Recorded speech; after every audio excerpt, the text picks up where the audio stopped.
Thank you for doing this. Thank you. I start out with one question. Where were you born? I was born in Cairo, Egypt, All right. on the same day that President Anwar Sadat was assassinated, Ooh. which is why I have two birthdays. I was born on October 5th Okay. and 1981, but because the government was in disarray, they essentially gave me October 20th as my legal birthday. How did that happen? Well, I mean, the ministries were closed because the president was shot. So obviously that's the emergency law gets implemented in those cases.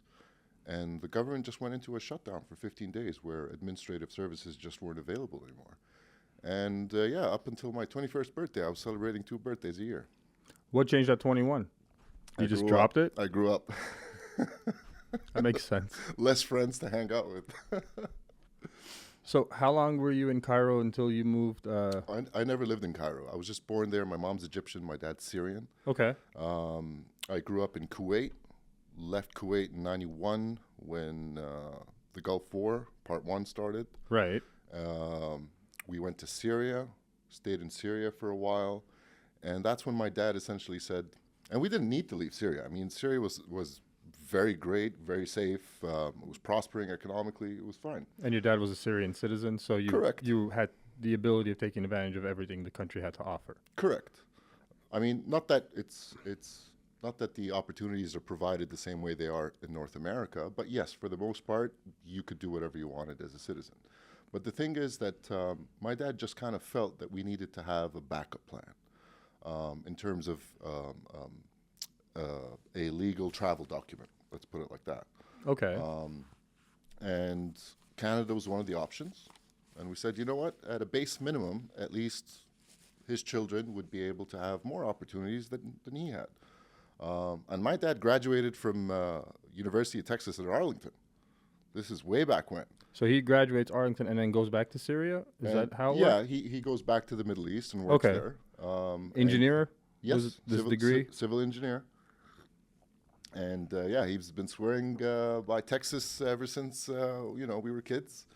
And now that it's kind of come full circle for me to come and see the place that my dad went to college in, and to actually say this is probably the last remaining spot in America where the best days are ahead of it, not behind it, like say California or New York or things like that.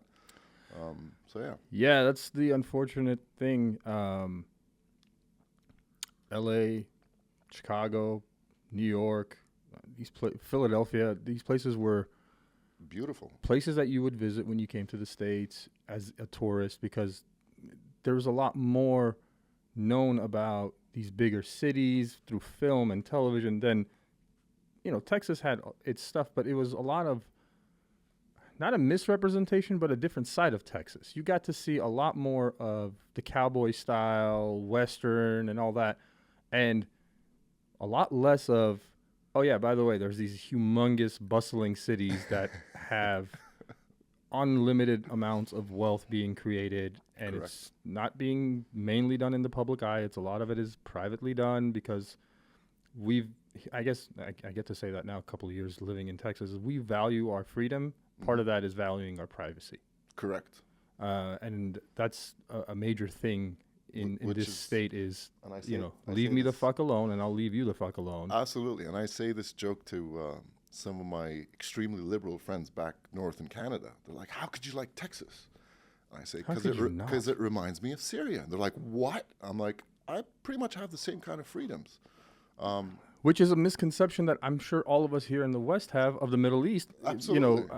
I was born in Armenia but moved here when I was 5, so a lot of that Western indoctrination was part of what you learned about all of these problems, and that, Correct. they are not advanced people and they do not have governments and systems. And then you get a little bit older and you start reading and you're like, what are you talking about? Yeah, what is this? I mean, They're not barbarians. These are civilized humans that have existed for thousands of years in the Middle East and have these beautiful cultures that are very well developed, maybe different from the way ours are developed here in the West, but very beautiful cultures that should be revered and looked upon for inspiration. And the good and the bad exist, and you should be inspired from both. Correct. Inspiration from the bad not to do it, inspiration from the good to give it to your people. Absolutely. And it's very similar. I feel very home here. Now, I haven't officially moved to Texas. I spend half the year. So you don't have a gun and a cowboy hat yet. Well, no. That's the bullshit that everybody says. I have some things, not necessarily here, but like I said, it reminds me of, growing up in Syria, where you had freedom within the confines of clearly articulated boundaries. It's like, don't talk about this, don't talk about that. And it was kind of the same thing in Syria. It's like, don't talk about the president. Right. And don't talk about God. And it's pretty much the same thing here. Not necessarily on the president, but which they do a lot of. But don't talk about God, don't talk about abortion, don't talk about a few other things. And you could pretty much, play in the middle. Everyone's got a gun. Everyone can shoot someone on their property if they're trespassing. It's very similar, and I like it. And one thing that I've noticed from Texans in regards to God is it's a universal understanding of God. Doesn't matter which God it is. Correct. God in and of itself should not be messed with. Correct. Now, some of the disciples that may have been idiots you can mess with. Some of the stories that don't make sense you can mess with. So all that makes sense to us. But the overwhelming majority think that if you have faith in something, that's great. Correct. And you should be allowed to have your faith just like I should be allowed to have mine or lack thereof. Absolutely. It's never to be encroached upon somebody else's way of life. And I think that's another thing that Texans don't like is you don't want a Mormon or a Jehovah's Witness at 6 a.m. knocking on your door. They're like, no, hold on now. Yeah. You do what you want to do, but don't try to bring it upon me. Don't impose it. Exactly. And I love that about Texas, that I truly feel that, it's had great days behind it, but I still feel that the best days of Texas are ahead of it. I think the beauty about this state was that it was a hidden gem. And a lot of people had no clue about it. And I think the pandemic allowed a much broader understanding of, this country's huge. And it has a lot of potential. This is why there's a ton of people, not just Texas, moved to Wyoming and Arkansas and Alabama and all these states that never really saw huge influxes of people coming in. We're like, can you stop coming? I'll tell you a funny joke. After I graduated from high school, some friends and I wanted to do a road trip across the U.S. Nice. And we're like, let's drive from Montreal to Austin, Texas, because Austin was a college town, and it's like, this is definitely something that we all want to experience because we're kids, right? How long's the drive? 19 hours. Okay, so in total. Maybe like 2,000 miles, something, a little bit over than that? Well, I do metric system, my friend. Oh, so we're in kilometers. What is it in kilometers? It's probably close to 4,000 kilometers? 400 or 500, something like that. 400 or 500 kilometers. Something like that. So is that like 2.2, I think, is the math that you do on that? So, yeah, about 1,700, 1,800 miles, something in that range. I'm horrible with math. Yeah, so, something like that. But I go with time. But yeah, it took about 19 hours in total drive time. But what was interesting about that trip is that everywhere we stopped to fill gas or buy supplies, we would get asked by whoever was working or in the vicinity where we're from. And one big distinction between Canada and the U.S. is that in the U.S., it's almost forced upon you that, no, you're an American first before you're wherever the hell you came from, which is cool. I get that. But, in Canada, it's kind of flipped. It's like, no, your diversity is part of the whole national identity. So celebrate the fact that you're from Armenia. Celebrate the fact that you're from Syria. Celebrate the fact that you're from China or Taiwan or even countries that no longer exist. So they're big on that. So no one says, as an answer to a question, where are you from? Oh, I'm Canadian. It's like, duh, obviously everyone here is Canadian, but where are you from? So people like to know the specificity of where exactly you're from. So we thought Americans were the same. So as we were driving down, and we'd say things like, oh, I'm from Syria. And they're like, Syria? Where's that? Right. And it's like, well... And what year are we talking? This is 2000, right before college. So, yeah, like... 2001 maybe? 2002? I would say 99, 2000. Okay. 99, 2000. And... Which was a weird time. Yeah. I mean, obviously. I'd say, Syria, people would know. Some people are like, Siberia? Right. It's like, no, not Siberia. I had two other friends of mine. One was Lebanese and the other was Palestinian. And he would be like, Palestine. They're like, oh, Palestine, Ohio. And he's like, I didn't know you guys had a Palestine. Or Lebanon, Pennsylvania. Or even Damascus. There's a Damascus somewhere in this country. Maybe 10 of them. I don't know. Yeah, we like naming cities But from we didn't know places that right? exist.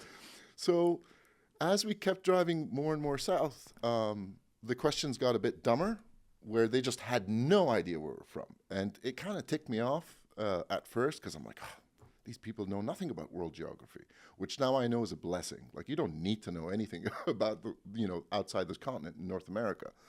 But basically what happens is, once we get to Texas, we're in some town, and I see this stereotypical cowboy, pull up behind us as we're filling gas.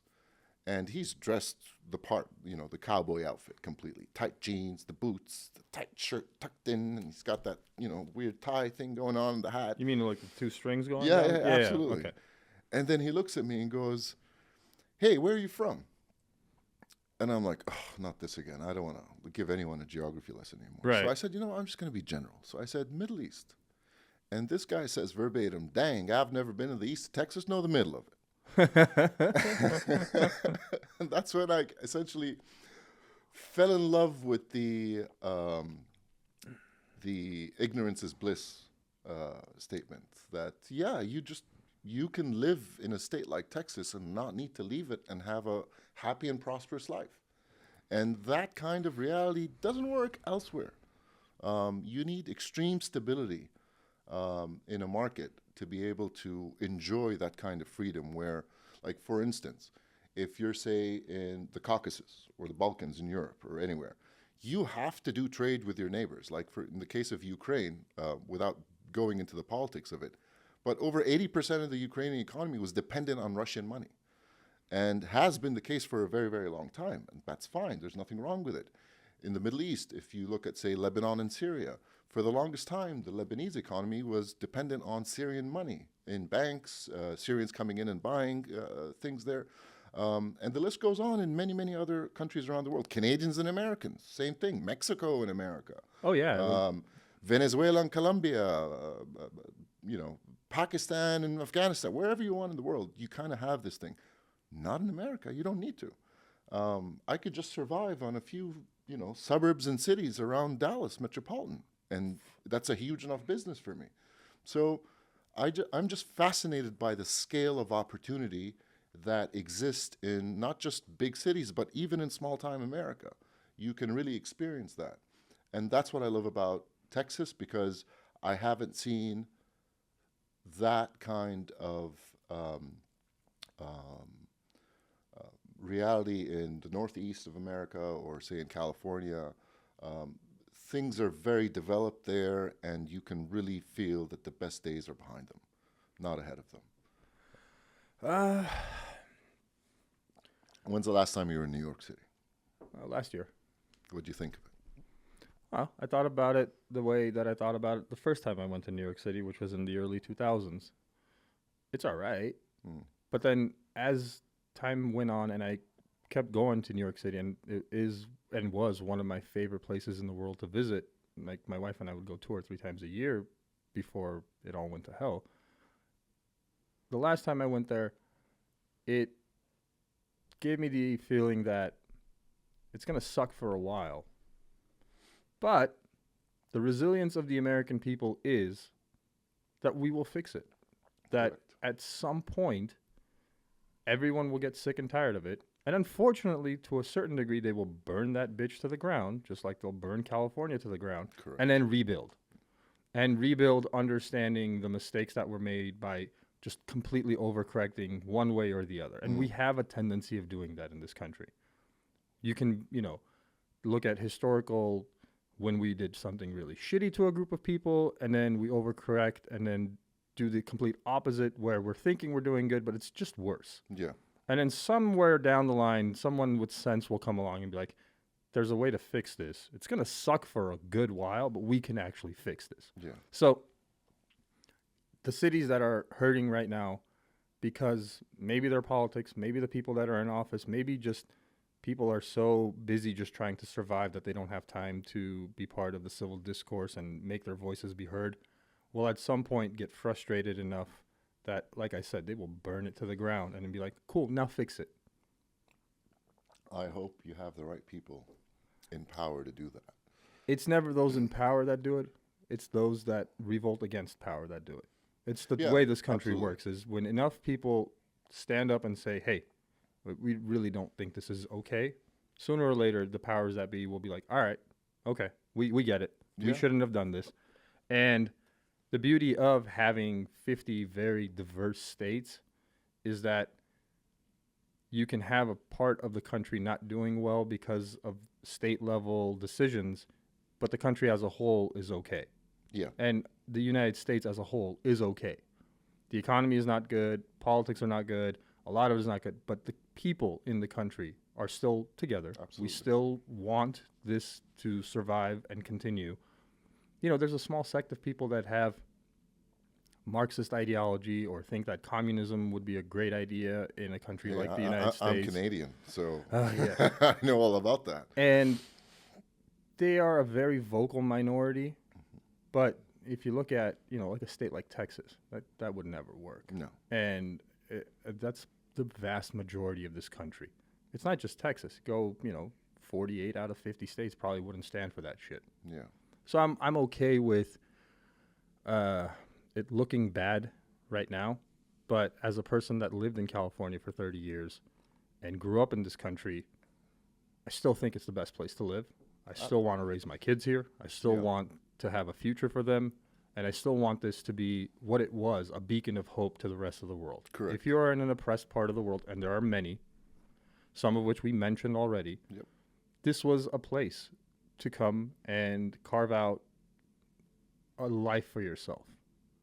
And I personally, for me, I don't think I would have had the life I lead now, which is not like a perfect life. There's a lot of shit that happens all the time. But if I was still in Armenia, I don't know where my life would have gone. I don't know if I could even try this creative endeavor. No, you're absolutely right. And that's the thing. No matter how bad the world gets, it gets better. It gets better eventually, but you're still stuck with a handful of places that are much better than everywhere else. And when you speak to people around the world about America, everyone defines America and defines their perception of America based on their foreign policy, which I understand, but they don't really know Americans. And not only that, they can group all Americans, you know, in one bucket and say, oh, they don't know this, they don't know that, so what am I talking about? They don't know the difference between, you know, the 50 shades of American. They don't know that a New Yorker and a Californian are worlds apart, let alone Texas, Oklahoma, Kansas, Idaho, yeah, you know, Ohio, everywhere. You have a lot of diversity within the same group, and most of the world does not know that. And most of the world doesn't realize that we also have Alaska and Hawaii, which is like these far out, you know, places that are still the United States and still Americans, but completely different from what it is. You know, it's very, very chill vibes in Hawaii and very just like relaxed. Everything's cool. You go to Alaska, you better work. Yeah. You better have tough as nails personality because you can't survive in the harsh Alaskan winters without that kind of a mentality. Correct. And it's great to know that we have such diversity here, but a lot of people don't know that. No, they don't. And the mindset in America versus the rest of the West, let's say. The rest of the West is very, I would say, on the socialist side of things, where the government, you know, does a big chunk of taking care of its citizens, which in some things I'm in agreement that, yes, the government does have a responsibility, like, for example, in the case of healthcare. No, I truly believe that the government has a responsibility in providing quality healthcare to all its citizens. Now, you want to privatize it, you want to do this, that's absolutely fine, but you need to regulate it in a way where it makes sense for the citizens of the country. So I'm a big fan of a government taking over certain sectors, but not everything. I'll give you an example. In Canada, where, for instance, marijuana is legal, yeah, it's controlled by the government. The government sells me my weed, it sells me my booze, it sells me, if I want to gamble, it's controlled by the government. If I want to do anything recreational in that sense. It's controlled by the government. And of course, then all the main branches of government that are there are also controlled by them. So that's probably a little bit too much for my liking, but I see it working. But then if you look at Europe, like in the case of, say, Scandinavia, they're pretty much just like Canada, very socialist. You look at the UK, that too. But then you look at, say, Southern Europe, okay, excluding France. But you look at the Italians, the Spanish, the Greeks. Yeah. It's different. They're different. Why? Because culture plays a significant role in how these communities operate. Not just in, in trade, but just how they do business generally. Right. You won't see that in Germany. You won't see that in Sweden. You won't see that in Canada. And the problem with a people depending so much on the government is, and this is like pretty much the biggest con that backfires, is that you become a complacent people. And when you become a complacent people, you just don't want to do the work like you used to. You don't want to innovate like you used to. So I'll give you an example. And I'm going to use Canada as an example here because it makes sense. By all means, you are Canadian, so... Yeah. I mean, I love Canada. I love being Canadian. I'm not happy with how things are going right now, which explains why I want to start a business in Texas and not in Canada. Which is crazy because forever, nobody ever thought of Canada as a place that had turmoil at all. Everybody just thought like, it's Canada. Like everybody's just chill over there. It's, it's going good. Yeah. And then it becomes very apparent that just like anywhere else in the world, there's issues. Absolutely. And there's deep-seated ones that need to be resolved, and there's going to be work that needs to be put in. Yeah. I mean, Canada historically has always been centrist. That's kind of gone now. Yeah. And it sucks. It really sucks. There were things that many Canadians were, progressive and liberal about, and there were things that we were very conservative about. But now it's become very similar to the U.S. in the sense that, we're polarized, you have this, you have that, and that's not fun. And that's a recipe for disaster down the line. Which is what Texas actually is a very centrist place to live. It's how it needs People to be. seem to think that it's a very like conservative, Republican. It's No. kind of down the middle. Yeah, And that down the middle makes it harmonious. Because absolutely. we understand that if we want this side to be happy, then that means we got to make sure that they're happy because they also affect if we on the other side are happy. It doesn't matter where you fall in the fray.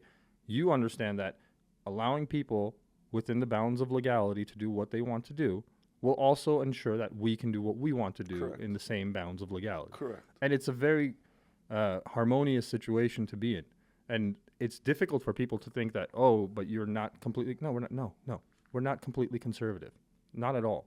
Even Dallas isn't completely conservative. It's really down the middle, like 50-50. It's very down the middle. I've had conversations with a lot of people here in Dallas and in Austin and even in Houston. No, you sense that people are centrist. Yeah. Maybe they're more grounded in a conservative mindset. That's understandable. But for the most part, no, people are open. And can have a conversation. This is the part that I also wanted to highlight, that if you were to have a conversation with people in California or New York versus Texas, in Texas, people listen, even if they don't agree with you, but people listen. They're able to have that discourse, whereas you get shut down in places like California and New York, which is pretty much how Canada is right now. Canada has reached a point where, unfortunately, it's reached a point where you can immediately be grouped in one group of people just for having an opinion on one thing. And they'll immediately say, oh, you're this, and that. And it's not the best way to live in a place, let alone be proud of a place. And when we're talking about doing business in Canada, no, the incentive to thrive in a place like Canada is not there. Ambition has a ceiling in Canada. It has a ceiling. What does that ceiling look like? It can come in many forms, but for off the bat, size of the market. So Canada's economy is about 10% of the U.S. So that basically the state of Texas is around 2.2 trillion GDP. That's Canada, 2.2 trillion. Okay. So that just puts it in perspective that the state of Texas is equal, if not bigger, than Yeah, Canada's. but Texas is an outlier. You know what I mean? It's not the standard for all states in the United States because Sure. Texas has a lot of Resources. energy and Yeah. oil money and a lot of But things that's the here case that, you know. anywhere in the world. Like even in Canada, you have rich provinces and you have, poorer provinces, and you have certain things that are nationalized in one province that have to support other provinces, and that exists. But it's very similar. Like here, I believe the population is 35 million people or something like that. Something like that. Yeah, it's not that big. That's the Canadian population, 35 to 37 million people. And it just kind of puts things in perspective that if you just study the exits of the most successful Canadian companies, I would guarantee 99% of them all sold to the U.S. or to some French company,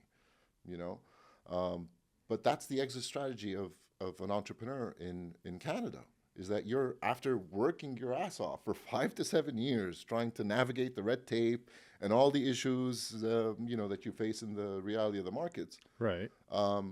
You reach the conclusion, it's like the only way we can make it is to sell to some investment consortium from the U.S. Well, obviously, but here's the thing. That investment consortium is already putting you at a handicap in terms of valuation because they know you have no option. You're not going to exit the way you can in America, okay? We don't nearly have as aggressive IPO success stories like the U.S. does. We don't have these mergers and acquisitions as frequent or as friendly as they should be. Over there, it's more consolidation to create more monopolies. So, for example, we have something called crown corporations in Canada. Okay, what is a crown corporation? Essentially, these are companies that are older than the country itself. These are These are companies that were established under like British rule or correct, the French? under the crown, because Canada technically was a dominion of the United Kingdom up until the 60s, I believe, or something like that. Interesting. Yeah. So, and on paper, the king owns pretty much all the land in Canada, Australia, New Zealand, on paper. Okay, now I don't know what that means. If some people of those countries say enough is enough, but you have some companies that have an outright monopoly on industries. So in the case of, say, telecom, so we have a company called Bell Canada, because as you know, Alexander Graham Bell was Canadian. We had Pacific Bell here for the longest time, and then it became AT&T, Singular, and all So these we other have- names changed. Again, on paper, I believe, I might be off by a few digits here, but I believe we have 6 to 8 telecom operators, mobile operators. Okay. They're all owned by 3 companies. Okay. All of them are owned by 3 companies. So it's not fair competition in that sense. If you look at, say, Yeah, but we got 3 here. You got Where- AT&T, in Verizon, America? and T-Mobile. Yeah, but each one has several options underneath it that adhere to different customer segments. That's what I'm trying to say. That You mean like the prepaid? no, I'm talking about these 3 companies that you're talking about might own a lot of different smaller telco offerings. Sure, but you're still behesting to the 3 large companies. Sure. It's a facade in reality, and what it does is it just drives more competition because it makes a market that has no competition look like it does. It's Sure. the same thing as I'll tell you the difference. we though. got 2 major search engines in this country, right? You got Google, and then you have Bing. Bing has almost no market share. Google has all of the market share. But if you were to ask, they would come up with, well, there's a million of them. You've got Ask Jeeves, and you've got Correct. Brave, and you've got DuckDuckGo, and you got this, and you got that. At the end of the day, the same question arises: where are they getting the data from? Who is giving it to them, and where is it being routed from? It genuinely goes back to the same 2 or 3 companies. And that's fine. But here's the thing. When you have a monopoly or an oligopoly, you have a responsibility in innovating. Okay, so in the case of the U.S., yeah, you still get to see new technologies that are being rolled out for its customers. Sure, that's the competitive nature of our market. Canada has the highest mobile bill of any country in the West. Okay, Okay. we overpay for our services. Yeah, see, that wouldn't work here. That's what I'm trying to say. Get at that. You have as a monopoly, you have a responsibility to innovate at least. That's not the case. Let's talk about, say, a rail crown corporation called Via Rail. Outright Like monopoly. trains? Outright monopoly on trains. Sure, you might have some smaller transport type lines that work for commuting and stuff like that. Okay. But it's called Via. Via Rail has an outright monopoly on trains. The trains haven't been upgraded in 20 years. Sure, you might have cleaned the engine, it still operates and sounds nice, but there's no real innovation. We don't have bullet trains on this continent like China does, okay? Um, and you look at a lot of different industries, we fall in the same problem of a complacent people don't care to fix something if it's not broken. And the other problem is this entitled feeling that, oh, we don't need to fix it because it's better than Bangladesh. Why am I comparing myself to Bangladesh? You should compare yourself to Sweden, to China, to these emerging economies that are making a huge, to Saudi, you know. Yeah, the UAE is kind of doing a lot of crazy things and has these almost $1 trillion projects that they are building Yeah, out. The yeah, line yeah, is one of those things that comes to mind. And then I know Syria has its own thing that they're doing, and Saudi Arabia has its own thing that they're doing. And these new concepts of what a city should look like, and they're pouring in so much resources and money into it. correct. But they have the money. Sure, but you don't look, the money's there. The money is always going to be available. You need the person, you need the statesman, you need the guy with a vision and the ability to execute. So, similar to an entrepreneur, it's one thing to have great ideas, but if you don't know how to execute, you're not going anywhere. Now, your dude just wants to be more progressive than everybody else. You I know? don't get it. I don't, like, that's stupid. Like, What? to be the most progressive, Yeah, leader, that you're negating 90% of your audience. Yeah, no, you need to give what your people want in a way that actually improves their quality of life, allows for more prosperity. So if I mean, look, you spoke about socialism. America does have socialism. As much as we may ignore course it, you do. we have semi-socialized things. of course, The fire department, the police, a lot of these infrastructures are social things that my taxes go to pay for. They're not privatized companies. And that is important to have that distinction of there is some socialism in this country, and it's sprinkled in the right places. Yeah. Now, I do agree with you that healthcare should be streamlined, and I'm not saying get rid of private insurance, but I am saying is there should be a baseline free included. If you're born in this country, you should be given healthcare, correct, period. correct. And if you get to a place where your social standing is better and you can afford better privatized healthcare, by all means, pay for it, enjoy it, have all the benefits that come with having private, healthcare. But if you can't, Yeah, you shouldn't be worried about that as a baseline for living your life. correct, It correct, should just not exist. correct. And the way I'm looking at life today, considering the environment, the political environment around the world, certain economic realities around the world,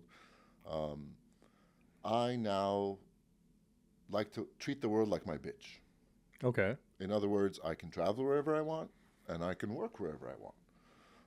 Obviously, doing the right legal papers and whatnot. But in essence, as a Canadian, I have that privilege. And the idea of me being confined to one place is no longer the right way to go for me. Obviously, you would spend most of your time in a place that you call home, but your outlook should not be confined to one place. You should be able to have the ability to diversify. Okay. And the way I'm looking at the world, and I'm used to being a nomadic type. I've traveled a lot. I've lived in a lot of different places for work. So I'm used to the idea of having 2 or 3 homes. Doesn't mean I have a broken lifestyle. No, it doesn't. It's actually refreshing. I don't want to be in Canada from September to February because it's minus 40. I don't know what that is in Celsius? Fahrenheit. In Celsius, yeah. Well, it's below freezing. It's That's below for sure. freezing, absolutely. And it's not fun. It's gloomy, and people become depressed, and no one's working anywhere as hard or as fast as they should because, we like to use excuses. Oh, it's too cold. Oh, there's traffic today. That's why I'm 50 minutes late. Or, oh, I woke up this morning and realized I don't feel good. There's a lot of these excuses today when you're dealing with the workforce. And I just don't feel that I need to put all my eggs in one basket. Now, in terms of what we're trying to do in Texas, of course, Texas is going to be, home to what we're building. But from a personal standpoint, with a long-term view, I don't want to live in Texas forever. I would love to have a home here, but things could go wrong. Economically, things could go wrong. They're saying that the next financial crisis that's going to obviously start in America. Oh, we're in the middle of it. Nobody wants to recognize it because our leaders keep saying, will be a the commercial real economy's doing estate great, the economy's doing great, blah, blah, blah. No. All right, here's the thing. You're sitting in a building right now that I believe goes 10 floors, 8 to 10 floors. Floor 5 through 10, completely empty. Yeah. Completely empty. Absolutely. Floor 3 has 3 offices that are operating. The floor we're on right now only has 3 offices operating. And we're talking about a fairly substantial building. Yes. It's a big building. It's not a skyscraper in today's standards, but it's not a small building Correct. by any stretch of the imagination. Look at San Francisco. It's not going to ever get filled up, No, is the problem. Yes, absolutely. So the owner of this building can't make the payments. The bank that he owes can't make their payments. The regional bank that bank owes can't make their payments. So this is going to trickle down, and you're going to have a disastrous domino effect. And this is going to make the mortgage crisis that you guys had look like nothing. Because, You mean the 2008 recession? yeah, that was nothing compared to what's going to happen. Like, Yeah, I got that feeling too. Look, and it's bad. the size of the commercial real estate market is about like $36 trillion. $36 trillion. That is an insane number, and the implications will be global. Now, I heard a podcast a few months ago when they were talking about San Francisco, which is again the global hub of innovation. They have 40% commercial vacancy. 40%. So they tell you a healthy city with a commercial industry or zoning, if it's 15 to 20%, that's okay. All right, that's healthy if you have that kind of vacancy. But 40% in the hub of innovation? Okay, so we have a problem. Then you want to understand why. Then we get into remote work. Then we get into a whole bunch of things. And then it's like, well, wait a minute. Why, if companies are completely switching towards remote work, what are we going to do with these white elephants? Okay? What are you going to do with the tens of thousands of square footage that is just there now? And it will become a white elephant over time. So these are just some of the examples of how things could go bad.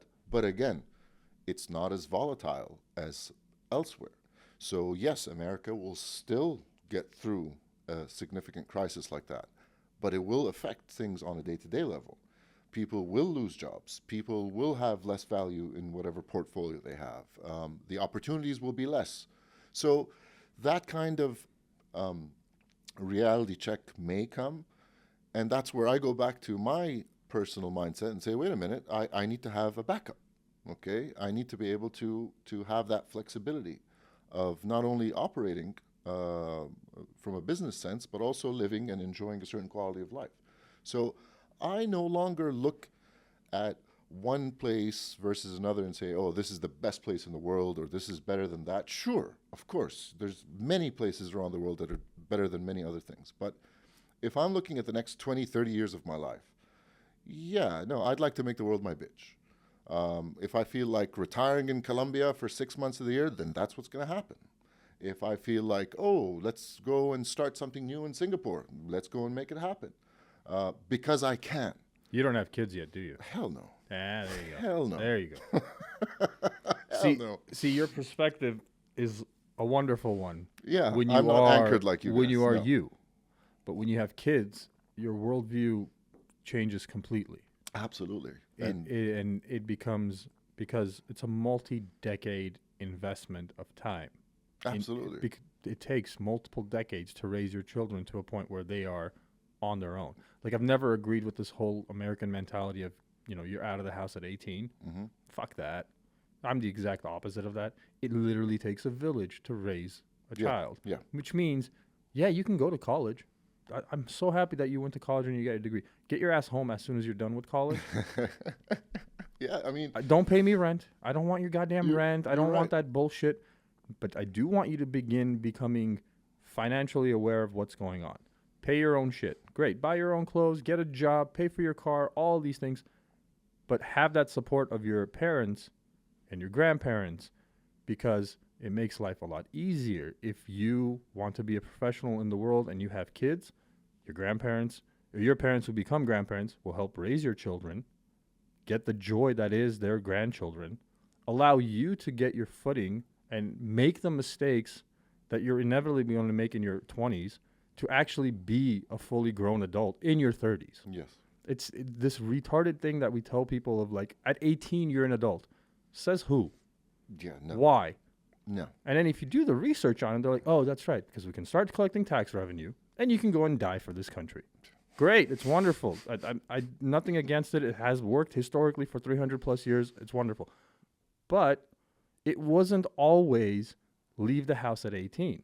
Yes. For a very long time in this country also, it was stay together, build, put a nest egg, Learn to buy work your at own 9. home. Learn to work at 9 years old. Yeah, there are certain things that you were supposed to have these things ingrained in you because your parents would have been, the wisest people to tell you some of the mistakes that were made, because they made those mistakes. Correct. And could have a security blanket to lift you up.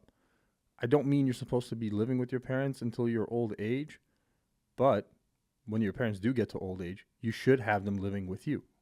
Yeah, you want to take care of them. Yeah, take care of them. But we can't have this humongous disconnect in this country, and I don't like it, because the family unit is a good thing. And I don't mean it has to be a mother and a father and their children. Whatever the family unit looks like for your family, keep it. Sure. It could be diverse. It could be mom, dad got divorced, got remarried, but there's still family units that exist. Correct. Whatever it looks like. That would help this society be a better and more thriving society. You're absolutely right. And if I were to complement what you're saying, I believe it comes down to culture. Like, there's a reason why the Asian communities are successful. There's a reason why the Middle Eastern communities are successful. There's a reason why you have a lot of these minority pockets succeeding, because families stick together. Yeah. So it's not just a matter of, you need to, be close to the family for, the love and support and whatnot. No. It's not just about that. You guys there's an economic impact here. And that's why culturally, you have a lot of ethnicities that prefer boys over girls and things like that, because they feel that there's predetermined roles for everyone.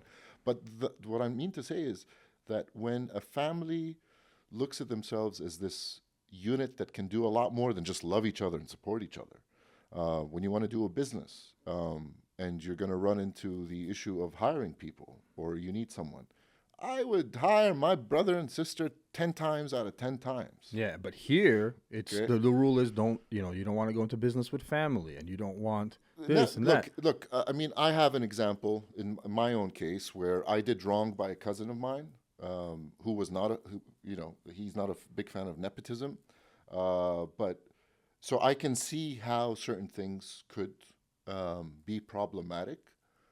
And we all have that dumb cousin, right? We all have that one cousin where we're like, just get the hell out of the shop. I don't want you anywhere near my business. And if you don't know who that dumb cousin is, it's you. Yeah, of course.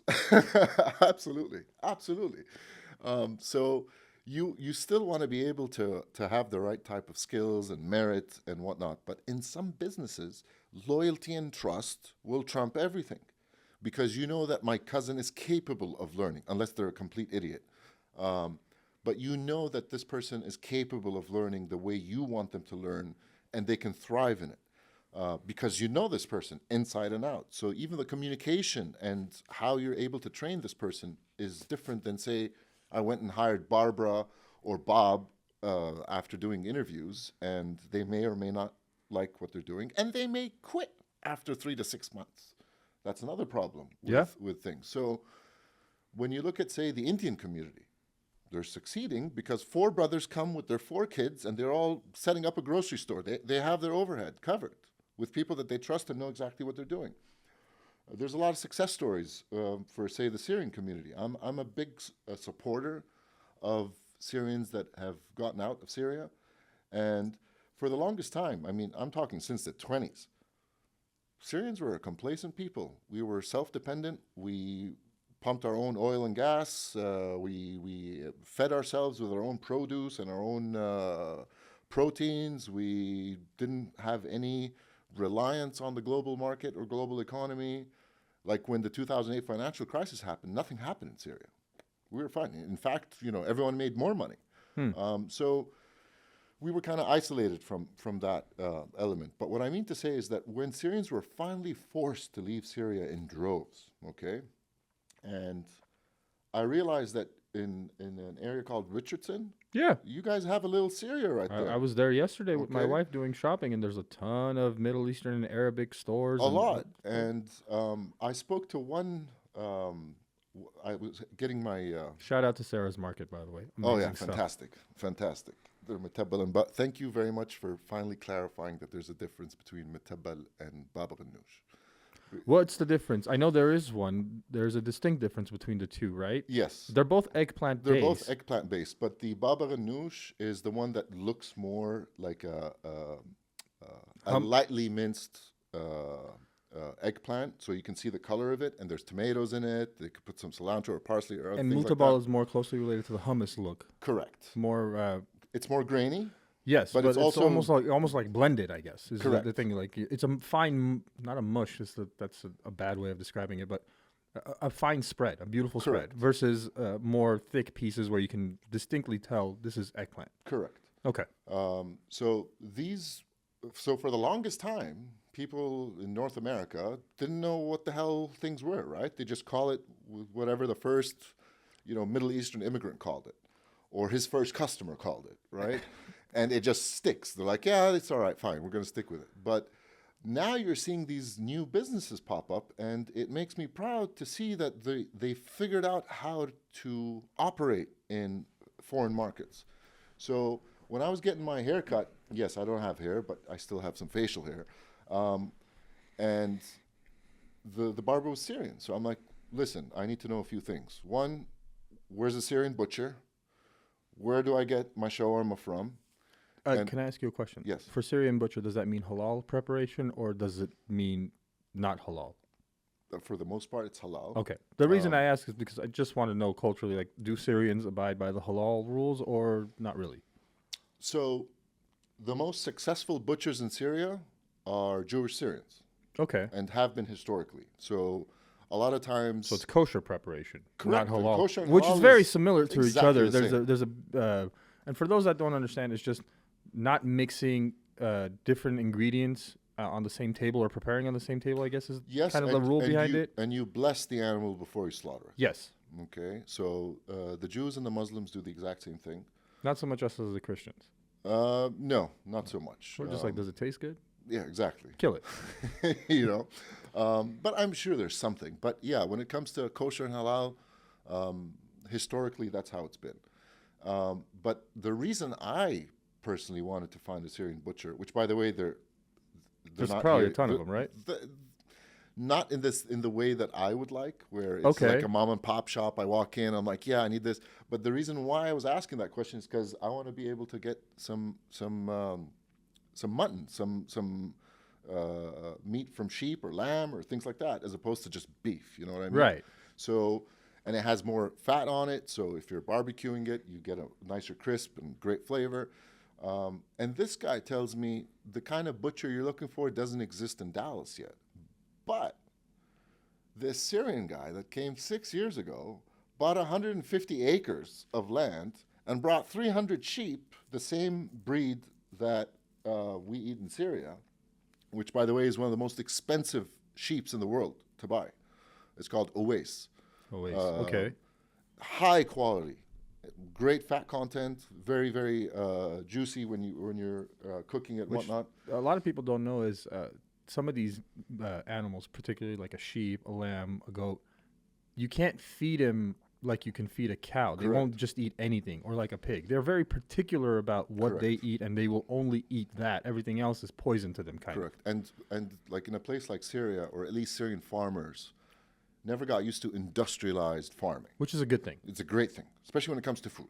And okay? Texas has a lot of that de-industrialized farmers where Good. they have, food is grown naturally. Food is done in a way that the environment and the consumer have a symbiotic relationship where we preserve the food and the land and also provide for our people. Correct.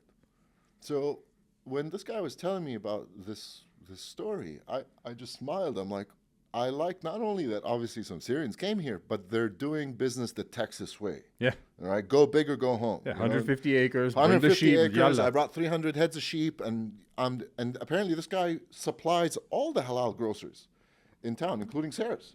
There you go. So that's what I mean by the American dream, where you have a dream, okay, you have ambition, you have the will and determination to do something, and you need to be in the right environment at the right time. It won't work everywhere. Let's say you go to a place like, Europe is in turmoil right now, but let's say Yeah, we see what the farmers are doing all over the place. you're seeing that. So, and I'm with the farmers 100%. Same here. Okay. And I was with the truckers in Canada when they got fucked over. Well, I don't want to say me too, just because we're introducing new laws in Canada that can ban people like me for having an opinion like that. But yeah, well, see, I don't live in Canada. I don't know. care if this podcast ever I goes know. to Canada. I Yeah. literally couldn't give less of a It will. flying fuck. it will. So, hi, as an American in this country, stop fucking with the blue-collar workers that keep your entire country alive. Seriously, stop it. I'll say it. He can't, but stop. Heard that, JT? I'm sorry, bro, but I have a disdain for people that have an education and think they have the right to dictate how others should live their life. I know people on their 13th booster shot. Well, good luck to you, my friend. Okay. And look, I got my first vaccine, and I got the second one that was part of the 1-2 punch. And I'm not going to say I do or don't regret getting it. I did it as part of, I was in the healthcare industry, and I needed to continue to work. And I did it because I needed to do it. And part of me wanted to travel again. So, again, Correct. that was it. That's the same reason I did. But I was never going to get boosted. yeah, It made didn't no get boosted. sense to me I whatsoever. didn't get boosted, and I will not get boosted. But again, if you feel like you should get boosted, fine. Go ahead. can do You know, whatever you live your want. life the way you want. It's okay. Hopefully one day it will be the right decision. And really, I do genuinely hope it wasn't the wrong decision. Yeah. So just. So sorry about the tirade about the truckers getting screwed Yeah, over in it's- Canada, it- but it it's- just pissed me off. You're absolutely right, and it pisses a lot of Canadians off on both sides of the fence. And the problem with Canada, in my opinion, is that we no longer have a tolerance for discourse and debate and conversation. Yeah.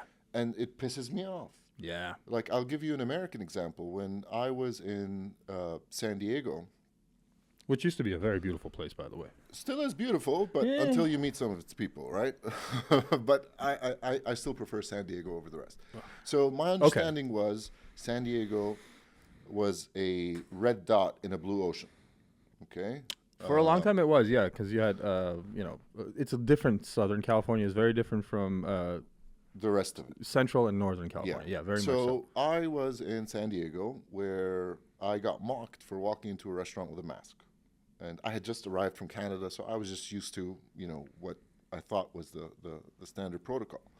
And this guy mocked me. He's like, do you really think you made a difference in the 10 seconds from walking to the front door and sitting down and removing your mask? Like, what are you doing? I'm like, I agree with you, but I don't know what the rules are. Anyways, a month later, I'm in Los Angeles. I get yelled at for not wearing a mask in public on the street. What year is this? This is 2022? So this is like 22. We're like 2 years into COVID. the insanity that Yeah. was this bullshit. So it's a bit, what's going on. Then you look at the flip side in Texas, where you have Austin, a blue dot in a red ocean. I was able to have better, more mature conversations in that kind of environment than with the people in California. What I mean to say is, San Diego has isolated itself from the rest of, this is how we like it, and you like it, you don't like it, get the hell out. That's basically how it's like. There's no need for anyone in San Diego to care about what's happening in OC or in Los Angeles or San Francisco. No one cares. This is my county, I'm fine. And in some cases, you have people that are like, oh, I live in La Mesa, I don't care about the rest of San Diego. So if you look at Texas, the conversations I had with people in Austin were extremely mature, extremely intelligent, very rich with insight. And yes, a lot of them have, liberal agendas, which is fine, but at least there was discourse. Some people were able to convince me with certain things that I didn't believe before, but now I understand. And they were able to listen to another point of view, especially from a disgruntled Canadian such as myself.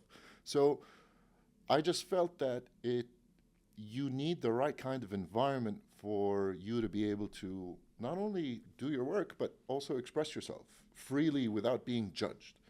And I think we've lost that in Canada, and it sucks because we weren't like that. And I mean, look, that also existed in a lot of other places too. When I first came to Texas just to explore and see, because something said, go check out Texas. California's not the place for you anymore. Yeah. And this was, 2021. So we're really right in the middle of this pandemic. And my friend and I land in Lubbock, Texas, which if you don't know Lubbock, Texas, it's, a small city that just has a lot of people going through it because of where it's located. It's close to a lot of oil refineries, and there's 4 major hospitals there that take care of 5 states because they are like the largest number, level 1 trauma burn unit, level 1 pediatric unit. So like there's a lot of people going in and out all the time from this place that really nobody knows about unless you've been there. And the thing was, we landed and we're at the airport waiting to get our bags. And we had this realization that we are the only 2 people that have masks on. Wow. We were just, nobody said anything to us. Nobody was being demeaning or looking down upon us, but we just took a step back and we were like, oh shit, nobody has a mask on. Okay, we just took it off.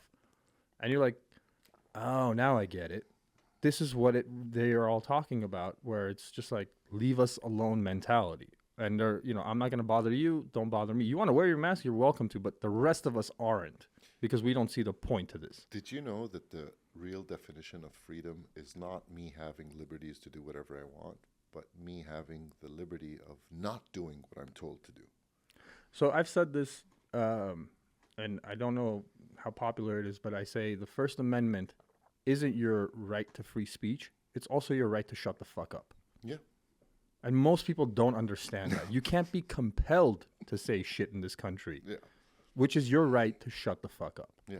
And people need to understand how valuable it is not to have to say anything, just as much as it is to be able to say whatever you'd like. We've gotten a disconnect a little bit from that, and I don't know why. But here's the trap. I use the word sheeple a lot. Yeah. And we have a lot of them in Canada, where they just don't want to have an opinion. They want to stay out of it. So they're the grays of the world, right? They're not blue, they're not red, they're just gray. The silent majority. Right. The silent majority is probably single-handedly responsible for every civil war and every crisis in the world because they did not take action. Okay. So, yes, you have the choice in participating and not participating, but when things are reaching a critical point, you want people to be active. You want people to weigh in on things. And again, I can't, dictate what the majority and the masses do, but that's essentially how humans are. When they're faced with options, they're like, is there a third option where I just don't want to get involved with this? I just want to go back to my own little life and do my thing, and I don't care what happens or who wins or what, that's it. I don't want to say I have a problem with it, but it does get to me sometimes. It's like, if only I think these masses picked a side. The problem that we fall into with that is when you don't have the majority vocalizing themselves, the minority has the largest voice. Correct. And in certain instances, the minority should have a voice because they haven't been heard for a long time, let's say. Correct. But at some point, we all need to come in and be like, yeah, but enough. Like, Correct. you're being way too loud for no reason Correct. whatsoever. And I'm not going to go into what the specific issue or the thing is, but we can all think of an instance where you're like, but you're not being oppressed. Why are you yelling so loud about it? What is your problem? Or what's with the extra victimization? Yes. And that's the other thing that is so annoying to the vast majority of us. Is this victim mentality versus what used to be a warrior mentality or a survival mentality where it's like, shit sucks. I'm not going to complain about it. I'm going to do something about it. Versus how loud can I cry and yell about how shitty my life is? Congratulations. Everybody's life is shitty. Yeah. Nobody's life is great or perfect at all times throughout the entirety of their existence. Everybody goes through shit, dude. Just because they're not yelling at the top of their lungs about it doesn't mean they're not going through it. Correct. So, like, you know, maybe we should be more understanding. But I completely agree with you. Like, at some point, the majority needs to stand up and go like, hey, man, like, here, I'll give the example right now. I'll say it loud and very proud to say that. Hey, man, neither fucking candidate is a good candidate for this year's election. Correct. Do we not have anyone else that could have done a better job than these two? Nothing against either one of them, but both of them are not the best that this country has to offer. Correct. Why are we not realizing this? Yeah. Why are we not at some point going like, this is insanity? Is there literally no one that has something good and it's like is worth listening Middle East to? dictatorships, bro. It's just like Middle East dictatorships where the guy comes. I mean, Putin left the presidency for a few years, put in his buddy Medvedev, and then came back. He never left. Yeah, he he just never became left. prime minister. So that's what I'm trying to say, that sometimes when you look at things in this country, it's just like, how can the allegedly most democratic country in the world have a rematch of two old dudes that are falling apart for different reasons? Yeah. How is that possible?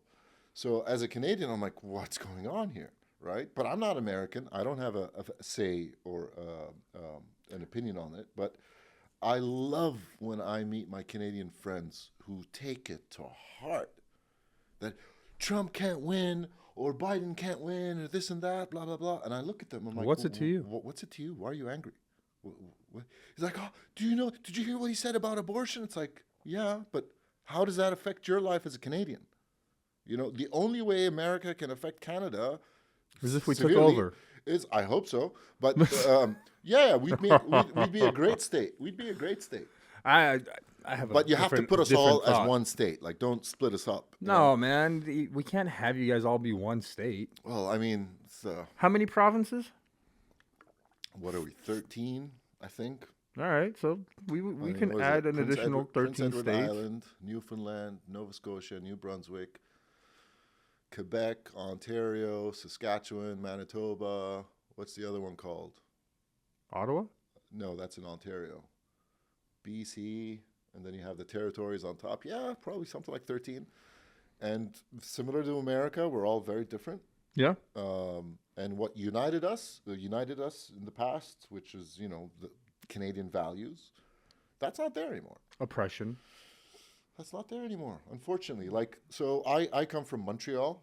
Right. And Montreal is in a province today that could secede in the next 10 years. Okay? Well, Texas has been trying to do it for a while.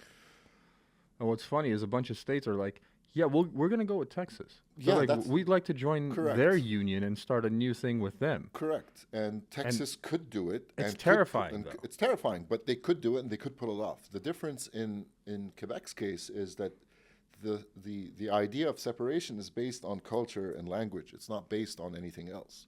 Like in the case of Texas, yeah, there's a bit of culture involved, but it's largely an economic decision. It's like, we could do this ourselves. We're off the grid, off the federal grid. We don't rely on the federal government in a lot of things. So yeah, we're capable to create a sustainable economy that's growing and thriving. Because we only have, I think, 3 grids in this country. It's the Western, the Eastern, and the Texans. Mm-hmm. Like, Texas is the only place that has its own infrastructure for everything. Yeah. And we happen to have a ton of soldiers. Mm-hmm. So we kind of have like a built-in army going. Yeah. Yeah, Texas has a lot going You have a for lot it, going for it. You know, you have but we should not be separated. Sorry, Texans. sure. The United States as this ideal should continue and, in my opinion, expand more, not break apart. Correct. So, in the case of Quebec, the provincial government is cracking down on the use of the English language. Okay. So it is now impossible for me to incorporate a company that does not have a name that at least feels French or doesn't feel English at all. Again, What's the logic behind that? the logic is Because you had dual languages in Quebec forever, right? not it's just been Quebec. French and English, right? Or is it most of Canada? Legally, Canada has two languages Right. as are the first languages that we can speak: English and French. To the point where like a business has to have English and French writing for its correct. title, right? Correct. Or whatever it Now, is. over time, that changed. Okay. Most of Canada realized that French doesn't make any change or dent in my life, so I don't need to learn it. And in the case of Quebec, they also had the same argument. It's like, fuck the English. Why do I have to confine to this or conform to this? Because, That's so dumb. my culture. It is what it is. But, my culture is this and that. Now, the difference between the Brits and the French, and again, you need to go back in history. The French got in North America first. Okay? Right. They pretty much had, like, I would say, 40% of the entire continent. So all the way from Quebec all the way down to Louisiana. Okay? That was all French territory. The Spaniards had the west, and the northeastern states were controlled by the Brits. When France, and this was like in, I would say, the 1600s or something like that. So the difference in command and conquer between these colonial powers is that the Brits didn't settle the lands before they conquered it outright. They would like to make the people they conquered conform to, the rule of law under the crown. So it's like you need to be Protestant, you need to speak English, it's Her Majesty, His Majesty, whatever it is. At the time, it was King Louis for the French. They were speaking French, and they've been doing that for centuries, okay? The difference is that the French would bring their settlers with them when they were conquering to essentially build roots in that community. So if we want to talk about who is I don't want to talk about righteousness here, but who can really say and claim that this is my land? No, I agree that Quebecers can say that because they've been there for centuries. Now, that doesn't mean that the First Nations people don't have a claim, of course. But if you're looking at what's happening, for example, in Israel and Palestine right now, it's like, wait a minute, that argument can be used by absolutely any minority in the world and say, well, this was my land, even before Moses, for instance. So we have that kind of complicated relationship. But if we are to compare the English and the French in Canada, the French were there longer. That's just the hard truth. Now, the way they're going about it is they're trying to create the division through language. So the number of private schools or public schools that were English mainly decreased by more than 50% in the last few years. That's a big thing. Why? Because it's an example of what I call demographic engineering, where you're able to have people leave the province willingly because they don't want to put their kids in a French school, so they have to now move to Ontario. Okay. War is another form of demographic engineering. All right, when you're forcing the people to get out of a certain territory. So that's essentially what's happening. Now, here's my problem. The only way Quebec can thrive as an independent nation is if you do business with America. And a big chunk of French Canadians don't speak English. So how on earth are you going to do that? Okay, you can't rely on a small labor force that's dealing with the Americans. The Americans are not going to. The Americans aren't even learning Spanish to do business. Okay, right. So how on earth are you going to have them speak French, let alone ancient French? It's old French. Because when you have a person from Paris come to Montreal and listens to the local dialect, it's like that word doesn't exist in our vocab anymore, because whatever the French was in the 16th, 17th century kind of stuck. right? Okay. So, and it sounds terrible compared to like Parisian French. Yeah, Quebecois is not sexy. It's like the British English versus American English. They're not the same language. Yeah, maybe. We speak baseline fundamentally, Yeah. but the way it is spoken in, Great Britain is very different the way it's spoken here. Yeah. There's a lot of words that just don't translate at all. So we obviously have our issues, but I would kind of just sum up the issue of Canada with, like, what's the problem with the union? All right. Okay. So in the case of the U.S., yes, I'm aware that every governor is in full control of their state, but every one of those 50 states has one constitution that they can all stick to. In Canada, our constitution sometimes can be overridden by the provincial constitution. So you're seeing how this is a recipe for disaster, okay? Where one province has, so for example, in the case of COVID, when COVID came, so part of the original, sovereignty agreements between the federal government and the provincial governments was that healthcare would be taken care of by each province. Okay. Okay. So when COVID happened, the provincial government said, "Oh, this is a healthcare issue, so we're doing it." But technically, it was a national security issue. Okay, the federal government should have done it. So what did we get? We got both. We got federal mandates. Okay, not to be able to travel without doing this, not being able to do that. And we had provincial mandates with curfews, and you can't do this job anymore unless you're vaxxed, and it just became too much. And that's why To that degree, the United States did the exact same thing. You had federal mandate, and then you had state level bullshit.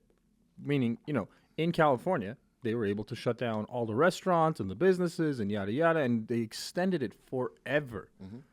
Not so much in Texas, not so much in Florida, not so much in a lot of the state where the governors themselves were like, I don't want to do this. They're like, yeah, fuck this. That's what I'm saying. And they literally gave a middle finger to the federal government and were like, okay, you don't want to send funding to us? We're good. We had zero statesmen, zero premiers, which is what we call the governors. Zero premiers. You guys have some fancy-ass names. I know. Provinces and premiers and like the crown businesses and all this other bullshit. Yeah. Americans don't stand for that kind of shit. No. We like simplicity, right, over here. But so, just generally speaking, Canada, again, there's a lot of amazing things about it, but I feel that we're at a crossroads. Socially, culturally, economically, there's a lot at stake. And I would just hope for, every known and great city in this continent to kind of remember what it was like when you were great, when you were the innovator, when you were introducing things that the rest of the world didn't have, and you were famous for it. So it pisses me off when I see a city like Montreal slowly dying. For example, the Just for Laughs Festival, okay, which is the world's largest comedy festival. Is it still, or was it? It gets better, what I'm about to tell you. On average, the JFL Festival in Montreal used to attract about 2 million people a year. That's a lot of revenue. That's a lot of revenue, especially for a city like Montreal that would attract 8 to 11 million a year, okay? So a lot are coming just for the comedy. It's not happening this year. Ooh, why? Financial issues. What does that mean, financial issues? Because isn't this a privately run event, or was it a government-funded event? What happened? It is a private company, and there's a difference between the festival and then the company. So the first time JFL went into issues is when one of the co-founders got Me Too'd. Okay. And for whatever reason, they were forced to sell their share, and that's where Howie Mandel came in, bought a significant share, and he brought together an investment consortium that also bought the rest of it, or whatever. I don't know the exact equity splits, but I am aware that Howie Mandel is an investor, and there's a consortium as well. And those guys were able to take the JFL brand and run with it. You have JFL Cancun, JFL Vancouver, JFL New York. You're seeing a lot of JFL productions now, which is amazing, especially when they're trying new technologies and things like that. But the festival portion was something very specific to the city of Montreal. That's being canceled because they don't have enough money to keep the show going, or they have some financial restructuring that needs to happen, and they're looking to sell so they can bring it back the next year. And I just find it very sad for my city to lose a cultural gem like the JFL Festival. I mean, this is the festival that put Bill Burr on the map. I mean, sure, he was already famous in Boston, but this is what, propelled him globally. Same thing with Dave Chappelle. And there's a never-ending list of comedians that will say that Just for Laughs and the Canada comedy scene were kind of like a make or break, where you can get a deal just by going and doing a great set at JFL. Absolutely. And the crowds are great because they understand that anything can go in a comedy context. We don't get iffy about it. Sure, sometimes you'll go to a comedy club and you see someone make a joke and the reaction of the crowd is, ooh, that's despicable, or sure, I understand that. But for the most part, during JFL, anything goes. And they've segmented it. That's another nice thing, is that, for instance, the first time I ever saw Andrew Schulz was on something called The Nasty Show, which is part of JFL's format. Mm-hmm. And that was made for the Jimmy Carrs of the world, the Andrew Schulz of the world, all of the Bobby Lee, Tony Hinchcliffe, Jay Okerson, Ari Shafir didn't come, but Joey Coco didn't come either. But yeah, so they create these segments. They have another one called British Humor. So you have some of those people come in. You have another one which is like the ethnic show. So you have representation for all. So it's very inclusive from a comedy standpoint, not from the other bullshit standpoint. So I love that.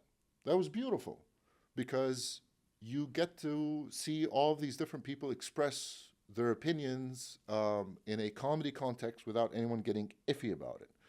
And that's one of the reasons why my co-founder Mo and I wanted to start Fancrowder, is because we're very passionate about freedom of speech and freedom of expression. Very passionate. And we believe that you're in the right place.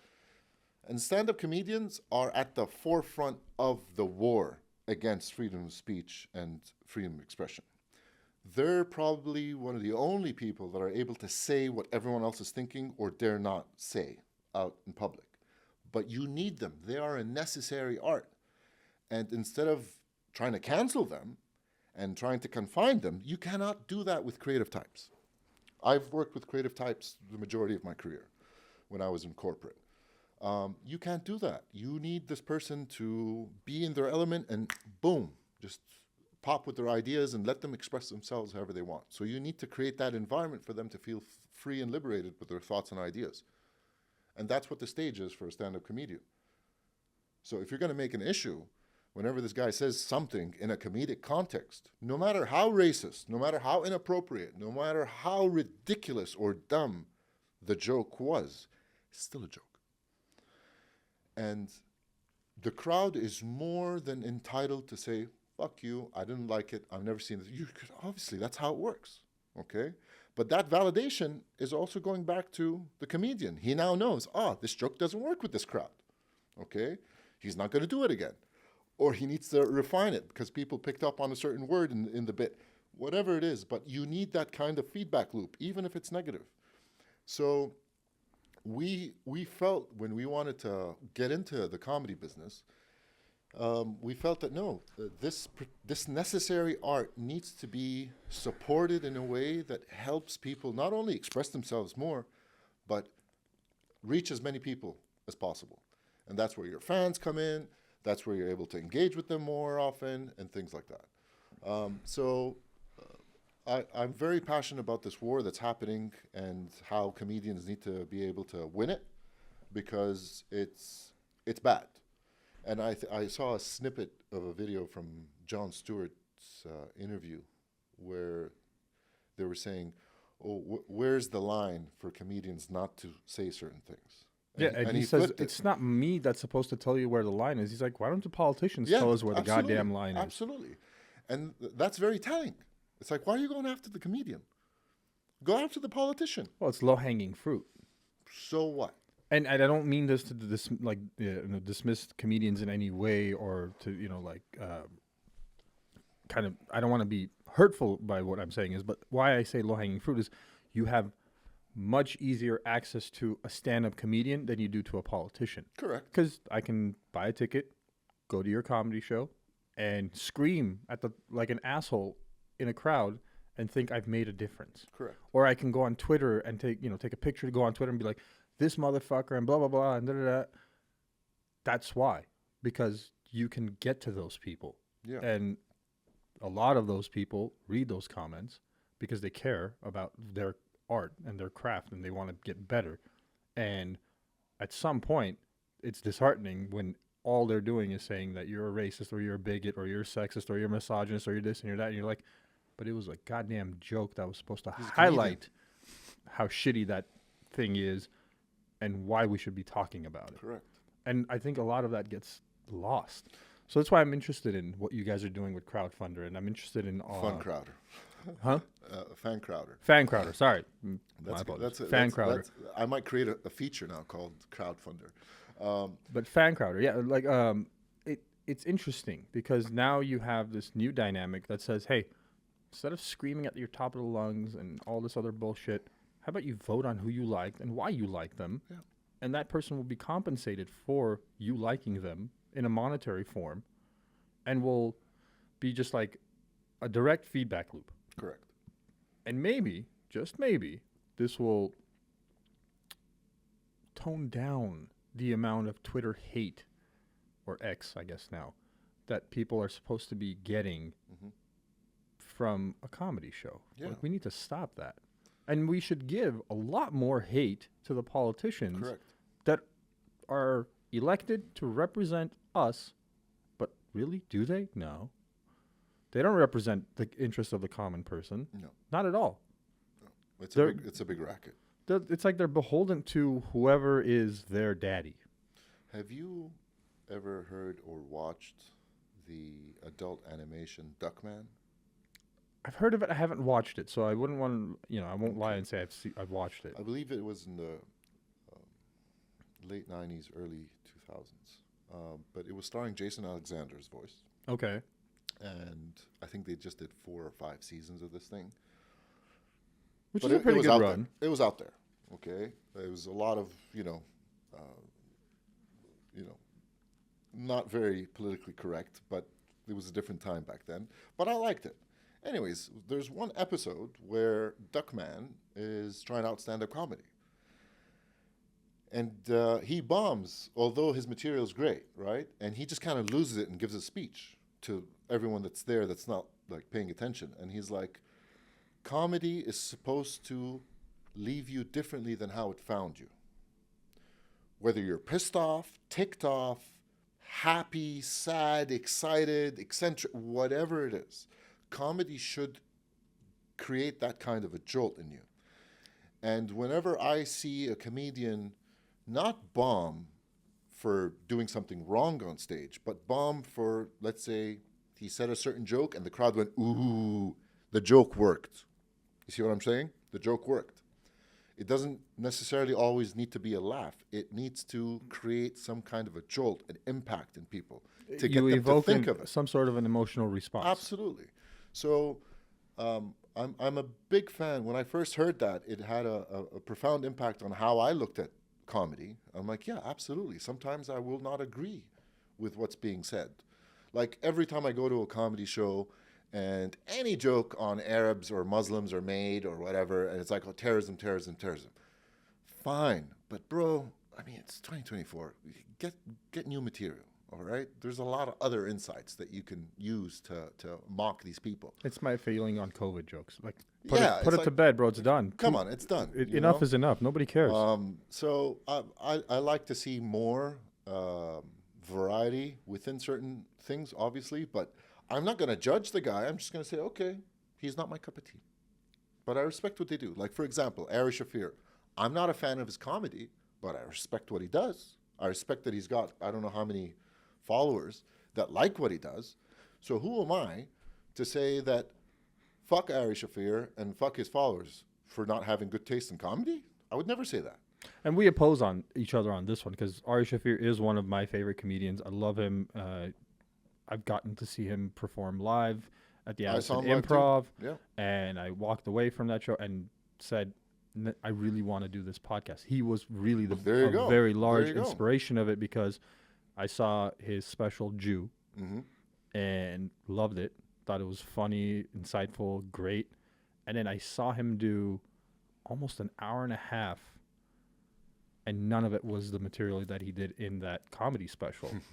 I mean, like a few weeks after that special came out. And I was like, I'm very, very interested in finding out what the mind of a person like that is. And yeah, hopefully one day I will be able to have him as a guest. But until that point, Hopefully, there's so many comedians that have these amazing and beautiful opinions, and their brain works on a very different wavelength. So I'm just interested in these conversations. So that's kind of the inspiration for where it came from. It was like seeing him live. I was like, I have to do this. Yeah, I mean, even if you, there's a lot of different comedic characters out there that I get it. They don't hit with everyone, but you can't say that they're shit or they're not. Or no. You can only say they need to exist. I respect the art. I respect the fact that they have an outlet with millions of people that love their art, and that's something that needs to be supported and amplified. But I would never come out and say that a comedian is horrible for making a joke that didn't click with me. No, they made a joke. Other people liked it. You know. I mean, it's art. I It's look art. at it as the same thing as paintings and painters. You may like Gustav Klimt. You may like Dali. You may like Miro. You may like Raphael. You may like a million other ones, or you may hate those artists, but they still have a place. Yes. And for those that appreciate their works, they appreciate their works. And those that don't will find the ones that you do like. Correct. Because just like painters, comedians are from all over the world, doing all different types of comedy, have their own styles, and it's different. Correct. Like, I was at a comedy show last weekend, Sunday. A friend of mine, Antonio Barnes, comedian, Hot Topic, he invited me to the Arlington Improv to see,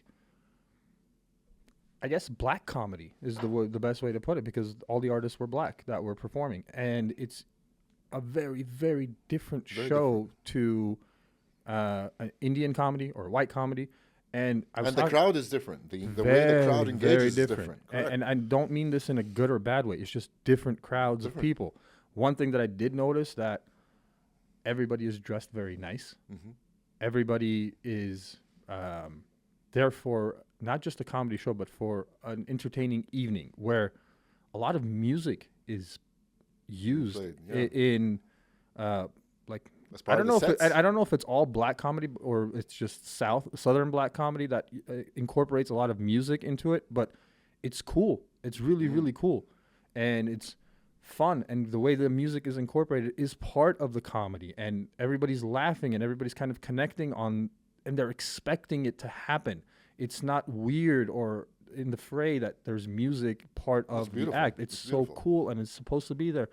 And why I'm bringing that up as an example is, it may not be for everyone, but it was 6 or 8 sold out shows. That means there's enough people that really enjoy that niche of comedy and want to support those comedians and propel them and talk about them. And I will talk about them because I love that type of comedy too. Just as much as I love Ari Shaffir, or I love, Russell Peters as a famous Indian comedian, and Jimmy Carr. A great Canadian export, right? yeah. And, all of the people that are in these pictures that I have here are comedians that I love, but they're all very different in the form of their expression of art. Absolutely. And to deny people that ability is the worst thing that we can do. Especially them, because they're sharing, truth and observations about what everyone else is thinking in a entertaining context. That's a beautiful outlet. It's not a newscast where someone's essentially, they might be exaggerating some of the facts, but it's a comedic context. They're trying to make a point. They're not giving you your news article for the evening. So when people completely miss the point of saying, "Oh, that's not true what he just said. That's ridiculous." It's like, bro, it's a joke. It's a joke.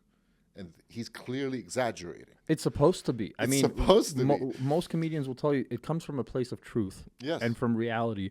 But in order to make it funny and something that is engaging, then there has to be a level of exaggeration, the artistic freedom and the as the artist to add your 2 cents on something. That's Correct. what actually makes it funny, and that's what makes it distinct to a comedy style that is, let's say, George Carlin, or is Stephen Wright, or is Joe Rogan, or whoever you want to place that has been doing it for decades and has carved out their own spot in the world of art. Correct.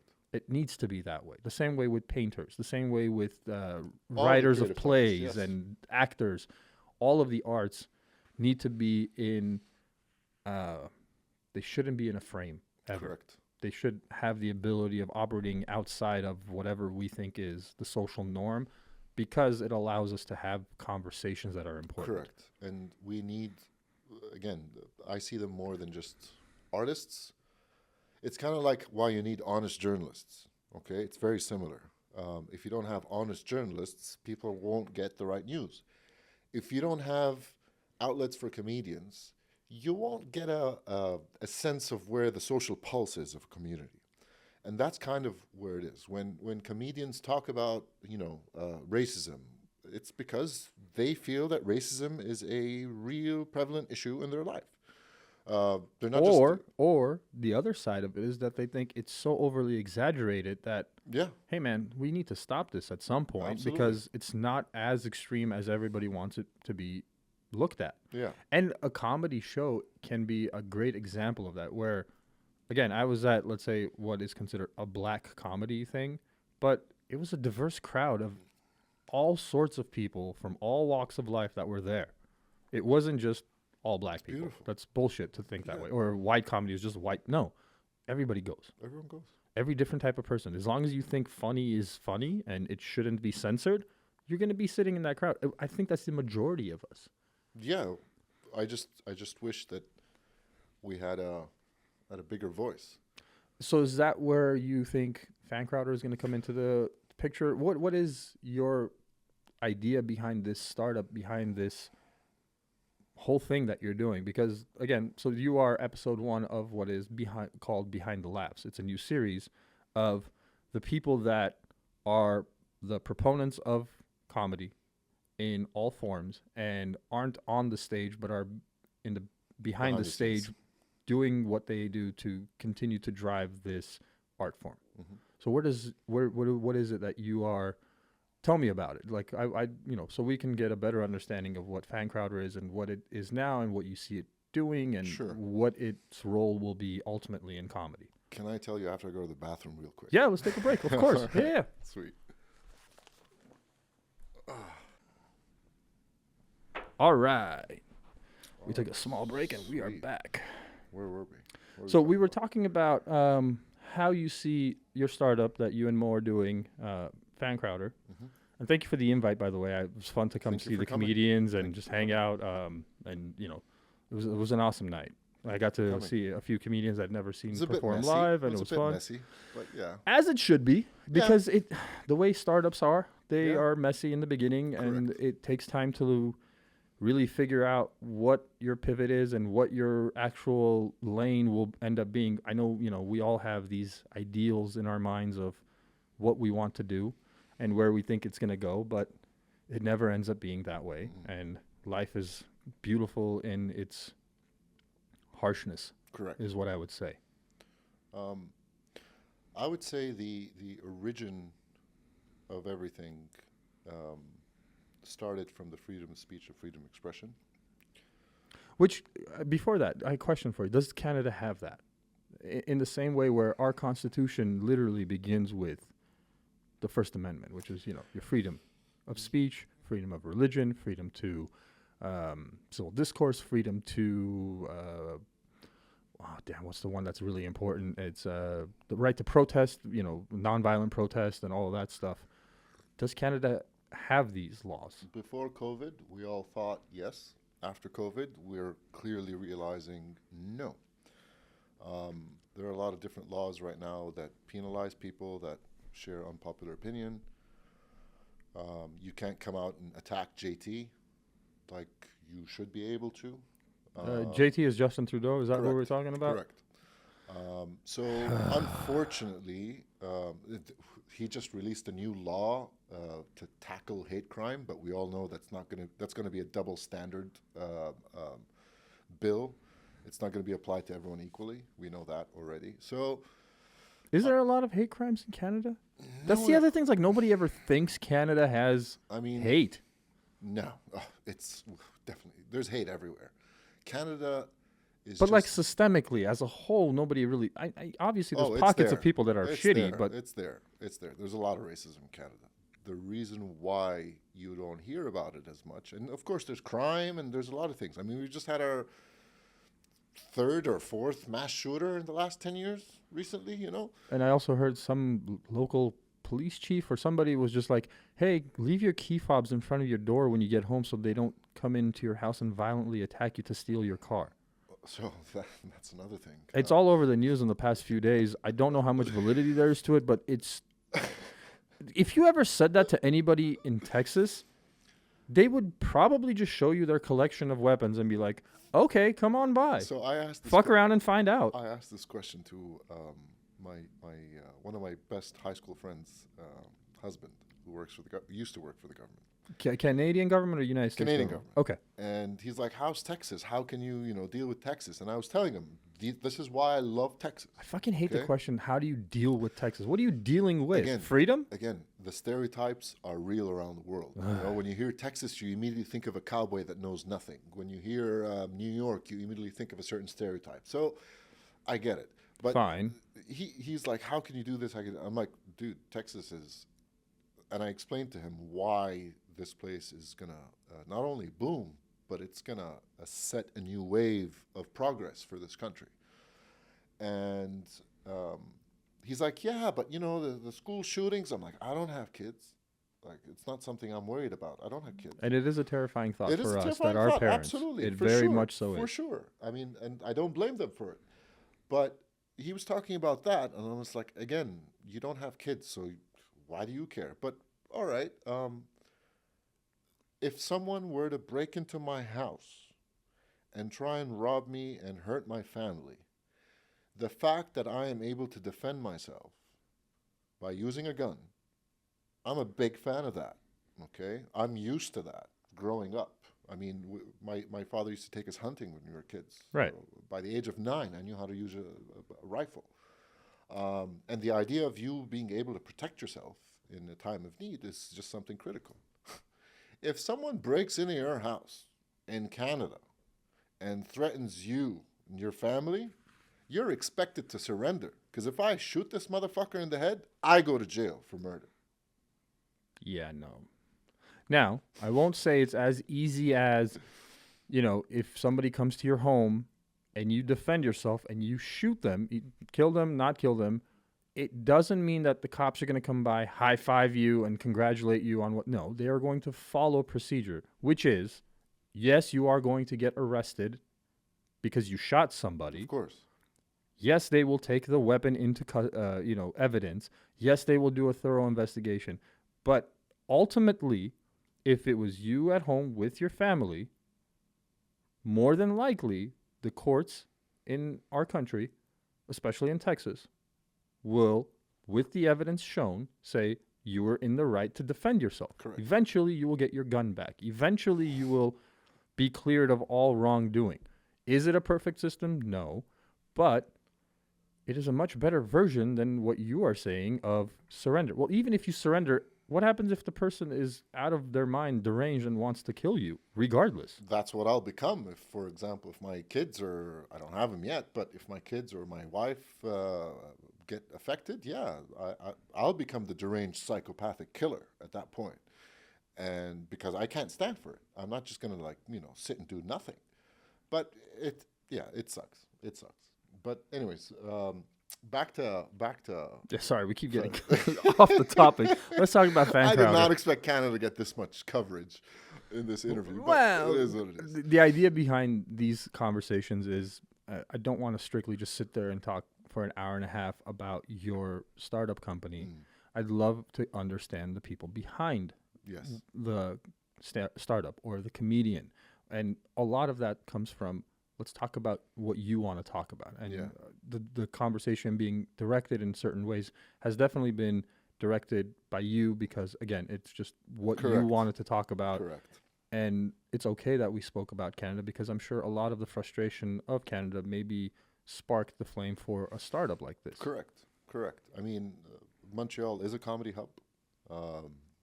And like I Canada said, has given the world many, many amazing comedians. yeah, I mean, we have significant direct impacts on the comedy scene, and I'm not just talking about Jim Carrey and Steve Martin and everyone else, but no, there's a lot that's come out of Canada, and yeah, you might be right. I didn't think of it like that, but yeah, maybe the fire that's driving me now is because of my frustrations with my own country. Whether it was Canada or Syria. I mean, they're both shitholes at the moment, but that might come into play. And I love the American dream. I love what it's all about. I love that it is still available, but not anyone can obviously claim it. You need to do the work. That's just how it is. Yeah, that's the thing people don't want to understand about the American dream. It's a dream, but it's not a dream in the sense that put your head on a pillow and it's going to happen. No, it's a dream that's going to keep you awake at night for many, many nights of your life. And I have not slept for a long time. And you will fail a hell of a lot more than you will ever succeed in this country. But the second you do succeed, it could be everlasting and it could be something that transcends from poverty to middle class to wealth to freedom. Correct. And it is a possibility, yes. Correct. And when you're in the right environment, these things could happen. So when the idea for Fancrowd came about, it was really, revolving around the issue of freedom of expression, freedom of speech, or at least from a passion standpoint. And so it's not necessarily a startup that's going to fix a problem that's out there. I mean, it's easier for me to come out and say, yeah, I want to go against cancel culture. But that's not really the problem I care to fix. We believe that you can really bridge divides through humor. Right. We believe that you can make the world a better place through laughing together. And cancel culture will just cancel itself out. Absolutely. They're already doing it. Absolutely. It's happening. They've gotten to the point where they don't know what else to fucking hate. Yeah. So they hate each other now. Correct. Like, you're not fucking woke enough. Okay, great. Yeah. Thanks. Wonderful. Have fun. So it started from that it's not necessarily a problem, but it's something that is good for the world. So the starting point was, okay, how do we amplify humor? How do we distinguish between humor and comedy? How do we understand this market more and more? So I've been working on this for almost 2.5 years behind the scenes. Right. Mo, he's the computer scientist. He's the one that's building things. I'm more of the visionary strategist. I'm always in the air flying. I'm 5 years ahead all the time. It's like the Wozniak and Jobs.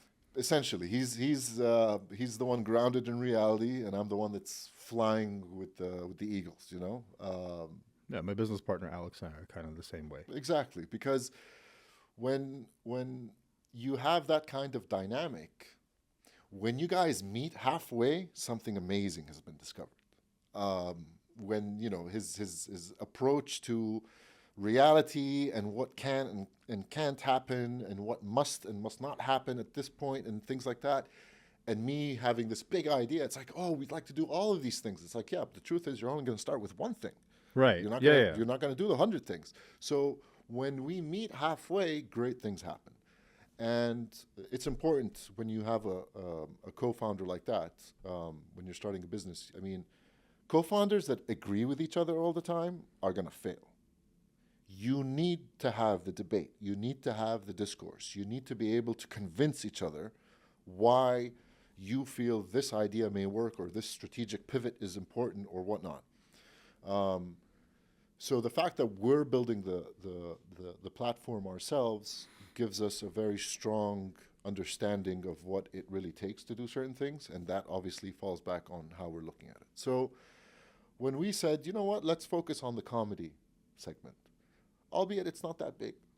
Okay, the comedy industry as a whole, it's not that big. It's probably like stand-up comedy on its own. It's anywhere between $15 to $18 billion.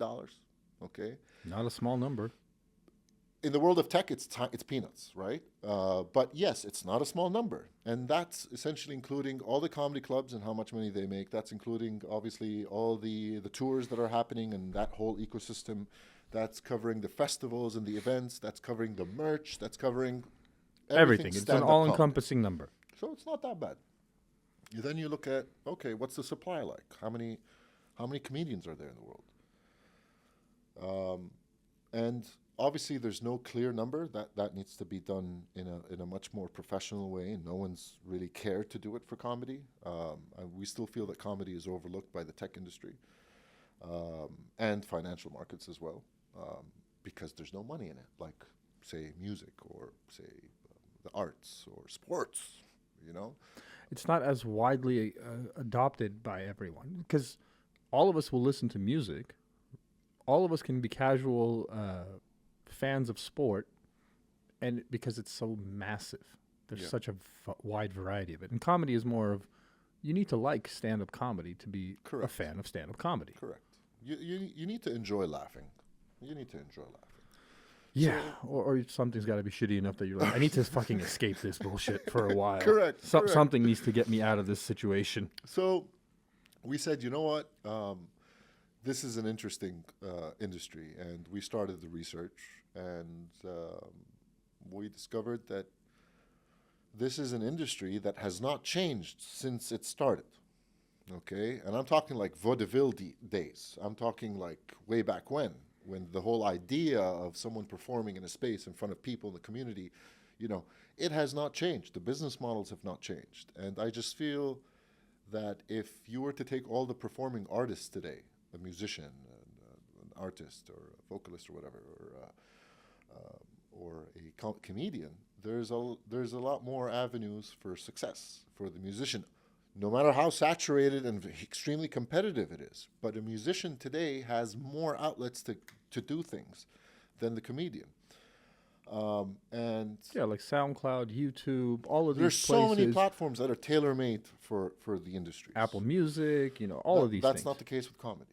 And again, going back to our earlier discussion when we were saying that this is a necessary art that is at the front line of the war against freedom of speech or, cancel culture, whatever you want to call it. So we felt, something needed to be done. And we don't look at the industry from a purely comedy perspective. And again, this is like the big vision kind of thinking. And we'll get into details of what we're doing now, what the starting point is. We look at it in terms of humor.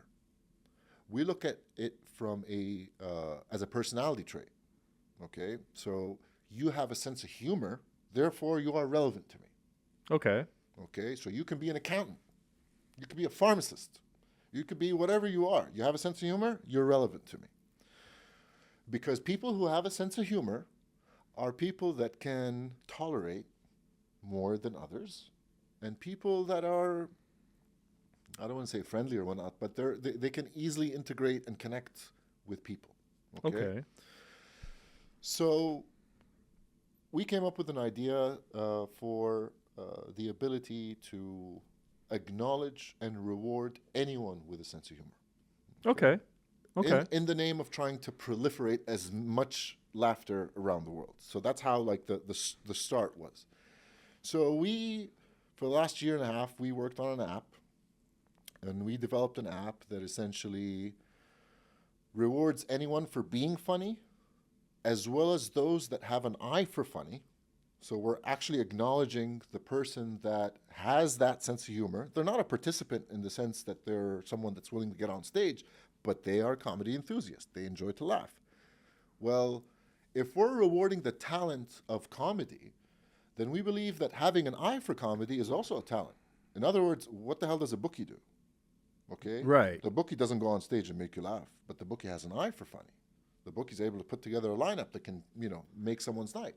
And bookie, to clarify, we're not talking about the dude that you would place a bet with back in the day. We're talking about the booker for a comedy club. Usually, Adam Egget is one of the more famous names that comes up now because he was at the Comedy Store for a long time, and now he's at the Comedy Mothership. So that is a booker, someone that books comedy, not a bookie. Yeah. Sorry, I just want to No, clarify because because I don't I'm want sorry, people to I- think that I we're get- talking about the I gambling mean, world. English isn't my first language, so I get words wrong sometimes. But so we said, you know what? No, we need to acknowledge everyone with a sense of humor, and they need to be rewarded not just for being funny, but for spotting it too.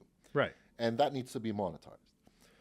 So yes, we didn't go after this overarching issue that exists in the world, but we wanted to create something that can make the world a better place. And like I said, through laughter. Now, when we started digging into the industry, we discovered a lot of issues.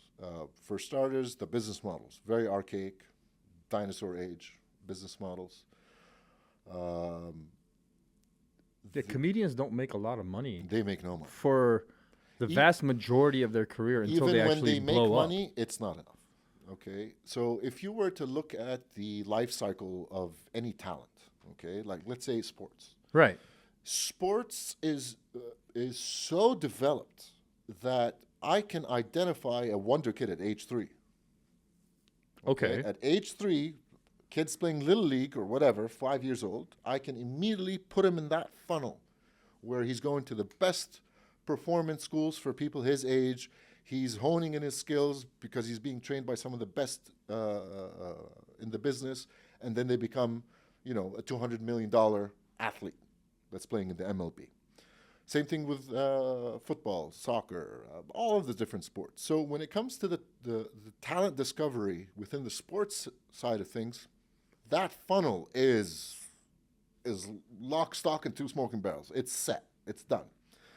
So if you are a father of a kid that has talent, you're essentially trying to tap into these sources to make something happen for your child, right? You have access to it. You have access to the scouts. You have access. So that whole thing is built out. When you look at music, not as developed as, say, sports, but there are still certain avenues that are there that can allow you to propel. But because the supply of talent is so high, and there's a little bit of infrastructure in trying to really get people to have the fame and fortune that they want. Then you look at the comedian. Based on the understanding, we realize that on average, 3 to 5 years of someone starting off in comedy is getting paid in stage time. Right. So they're not getting paid. And when they become a regular somewhere and do get paid, they're still getting paid in peanuts. And the progression of that comedic talent was largely dependent on many factors that weren't necessarily, within reach. For starters, the gatekeepers of the world. Bookers can only deal with so much talent, right? They can't just give the opportunity to everyone that's coming to them, 1. 2, it's just a stage that's going to fit 10 people a night. I mean, there's only so much that you could do. And then you look at the comedy clubs, and on average, they're open, 3 to 4 days a week. Many of them are closed for at least 2 days a week. Definitely, yeah. Because no one's going to go to a comedy on a Monday, or for now at least. So we got to realize that the progression of a comedic talent to achieve fame and fortune is a very long one. 1, 2, very, very segmented in terms of the things and tools that I need to be able to do that. And it comes at a huge personal sacrifice. A huge personal sacrifice. I have probably met over 130 comedians myself in different cities. Now, I don't want to make a generalization here, but yeah, they all have issues. They all have personal issues of some kind, whether it's financial, whether it's a health issue, whether it's something, they had a psychotic breakdown in a past life. There's some trauma. Yeah. Okay? Comedians, I mean, I've had the distinct pleasure of speaking with 25 of them so far. No, Yeah. 28 of them. Just a few episodes haven't been aired yet. And I've had the, been in a comedy club, and I've seen maybe 200 plus comedians perform live comedy. And man, it sucks that I'm about to say this, but the ones that are tormented the worst are the ones that are going to do the best. Yeah. Yeah. I know, like, there's, of the couple of hundred that I've seen, there's probably 10 that I could think of that will have bustling careers in the future that will be big names, and I'm talking about comedians that aren't. I'm not talking about Tom Segura or Ari Shaffir. These are men that have already carved out themselves as Correct. well-known stand-up comedians. I'm talking about, you know, like 150, 200 that I've seen that are starting out 3 to 7 years into it. Correct. And of those, 5 probably will have a big career in the future. And it's unfortunate, but it's also the truth of all the arts. It's always that way. Absolutely. So my corporate career revolved around marketing and business strategy. So I'm big on research. I'm big on analysis and things like that. So I applied the same thinking to the comedy industry. And it's easy to think of everything in a pyramid. So if you basically map out the industry in a pyramid and you split it into 3 categories, you split it where, let's say, the top 9%, 11%, and the rest, right? The top 9% are making more than the entire industry combined, okay? And that's pretty much the same with anything, right? Yeah, any business is the same way. Like the top 2% of Americans control 60% of the economy, okay? So I get it, right? But when we mapped the comedic profiles, and this is where we kind of got into, customer psychology and behavioral economics and a lot of big ideas to understand more about what is it that these people need. A comedian that's just starting and a comedian who's made it have complete different needs. Yeah. And being able to acknowledge that and create a product that supports where they are at the time is what makes us excited. So it's easy to go out and envision a super app, an app that does everything under the sun. But yeah, I need $50 million to build a super app for you. It's just not going to work like that. And there's no guarantee it's going to work. And there's no guarantees that it's going to work. But that's just the nature of how technology works, that you get to a point where first you need to build it yourself. And you need to have a very clear bullseye target in mind. So it's not like we started and said, you know what, we're going to go after the Tom Seguras of the world. You know how hard it is just to get Tom Segura's ear? Yeah. It's not that easy, okay? I obviously, he's not an easy person to... He's not an easy person to reach. Because he's inundated by probably thousands of people that try to reach him on a daily basis. Of course he is. Of course he is. And then you look at the bottom of that pyramid, and essentially you're talking about the people that don't even do open mics regularly because it's always fully booked, all right? So they're at the end of that waiting list. They may or may not perform that time, but they're just starting off. So there are many barriers to entry because of the limited infrastructure that's in place to handle this amount of supply of comedic talent. So that was the first issue. Okay. The second issue is that those people don't need money right away, okay? They need validation. They need to hone in their skills. They're not yet at the point where they care if they have 1,000 followers or 5,000 followers. Someone at that level is still trying to find their voice. They're still trying to perfect their comedic voice because they know that once they crack that skill, they're then able to start working on other things like, okay, now I'm known. So, I'm at the point where, yes, I would like to monetize. I do expect to get paid per show. I'm doing well, so I'm now a common regular at a few comedy clubs. Oh, I have 1,000 fans, allegedly. Now is the time to engage with those fans. Why? Because those fans become super fans. And those super fans are likely to subscribe to a paywall if you were to create one as a creator, or buy your merch if you ever put that. So we got into the psychology of understanding every target segment within the comedy scene, not just the comedic mindset, but also the fan's mindset. Like, when does a fan become a super fan? What does it take for a fan to become a super fan? Because there's an economic impact there. There's a return for the comedian. Right. So then you look at the wide majority of talent and you realize that technology is not something they're very savvy with. In the same time, and I heard this from so many comedians when I was interviewing them for insights and just to build our learning, and they said that one of the biggest issues that faces a comedian is himself or herself. In what sense? There's a lot of self-sabotage. Okay. Okay, and this goes back to entrepreneurship 101, which is there's no giveaways, bro. You're not entitled to anything, okay? You must do the work. So when you see someone crazy enough drive all the way from Idaho and they're sleeping in their car outside the Comedy Mothership in Austin because they want to be first in that line to have a chance to get on stage on Kill Tony, they're putting in the work. Yeah. There's a difference between you winning the lottery and you being picked to go on Kill Tony. One is called a miracle, the other one's called luck. You need to create the conditions for you to be lucky. And we discovered that, yes, there is a little bit of that. So that comedians don't have the necessary consistency in honing their skills and building that craft. There is a little bit of entitlement with the younger generation where they feel this needs to be quicker. But at the same time, that younger generation is probably more adept to use technology than the older generation. True, very true. They're more active on TikTok, they're more active on Snapchat, they're more active on Instagram, they're more active on all these different YouTube. They know how things work.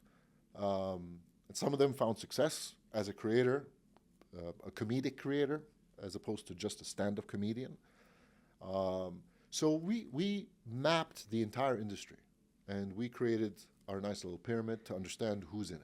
So what does the comedy enthusiast look like? What does the comedian look like? What does the comedic creator look like? What does the stand-up comedian look like? What does the touring comedian look like? What does the improv comedian look like? It's completely different journeys for all these people, but the anchors are the same. You need to put in the work. You start off, you're trying to find and craft exactly what makes you great. Then you get into a point where you want to start monetizing and expanding that reach. Then you get into a point where fan engagement is now essential. Then you have reached that pinnacle, okay, where, okay, a little bit of fan engagement here, a little bit of diversification here. Now, if you look at all the top comedians, they're earning in 5 or 6 different ways. They don't just make money from stand-up comedy anymore. And I'm not talking about movies and film and sponsorship. No. I'm talking about them having a direct-to-customer relationship where you're able to buy merch directly from them. You're able to subscribe to a paywall page if they had one. Yeah, like an OnlyFans or a Patreon, something or like a that. Patreon, or a Mighty Networks, or a Thinkific, or there's so many of them, right? But then you realize that no one, again, is looking at comedy specifically, okay? Sure, the technology exists. It's never been easier to use technology. It's never been easier to use technology to streamline some things you're doing, but you need to learn it. You just need to learn it. So for instance, we came up with an idea for an AI component as part of the app that we're building. Okay. 5 months ago. It was cutting edge. It's now obsolete. Interesting. It's not saturated, it's obsolete. Okay? Something else came and just made that whole thing, we don't need it. This can do it. So the developments we're seeing in AI are so much faster than any other innovative wave that we've had in a very, very long time. And again, the comedic persona needs to, adapt with time. You can't do the same thing expecting a different result. You have to try new things. You have to get out of your comfort zone. And this goes back to, as an entrepreneur, all right? You must do the work. So we realized that self-sabotage is a big part of why comedians fail. So it's not always because, the gatekeeper didn't give you the opportunity, or the technology was so complicated you couldn't use it. No, it's idiot-proof now. So we realized that, that's an issue there. Now, you can't fix personality traits like that. You need to be able to incentivize how they want to pursue their passion, right? Right. So we said, you know what? Let's start small. Let's focus on the masses. Let's focus on the guy that's still trying to make it, the guy that's not getting paid. And we said, all right, we want to make life easier for these people by not only creating more reach opportunities for them to connect with new audiences and have more exposure, but perhaps also earn income while they're pursuing their dream. And one of the interesting pivots that we've gone through, Mo and I, is we spent the last year and a half building an app, and as part of our go-to market strategy, we said, we're going to host a lot of these different events, to connect with people and get the word out for them to download the app. And yeah, at some point we'll do something, that's integrated with the app in the live show and blah, blah, blah. So we did that. And right before we wanted to launch our app, we said, let's host an event and, get the word out and just learnings, right? Kind of like a beta test. Essentially, but we're not event producers, right? Right. This is not our business. We're techies. But we said, look, we need to do it. So my cousin and I went to Home Depot. We bought some wood, and I built a stage. Mo went and bought all the necessary elements to have a set. Okay, it's not the best lighting. It's not the best sound. But again, that's not our business. We just wanted to test it. And as soon as we did the event, we both looked at each other and realized, oh shit, we should have done this first before building the app. Interesting. Because for you to convert a customer into a user of an app that needs to be downloaded is much harder than you asking people to participate in some kind of a crowd engagement in a show. The psychology is different. I'm more willing to do one and not the other. Like imagine if in the show that you came, we had that friction where we're like, everyone needs to download the app. Download the app means that, first of all, I need to register. So I have to put a whole bunch of information. Secondly, because this is the kind of app that, is dealing with money, there needs to be some form of KYC. Right. The same way banks do. That's going to take some time. So that's not ideal for us to have it in a live setting. So we immediately pivoted, and within 2 weeks, Mo built a great software that was a ticketing solution. Okay. And we recreated the app experience in a live setting. So as I mentioned, the app was all about rewarding all forms of funny. And we call it the Everything Funny app. We were hosting several contests across different humor categories, and it is a pay-to-perform model. Okay, so let's say you're a comedian. There is a contest that is impersonate Donald Trump. You're like, I can actually do that. Or Barack Obama. Okay, whatever it is. Sure. And you're like, I can do that. What's the buy-in? $1, $5, $10, whatever it is. 5 cents, whatever it is. You do that, and you find yourself competing against 1,000 other people. So we have a nice little money pool that's been collected.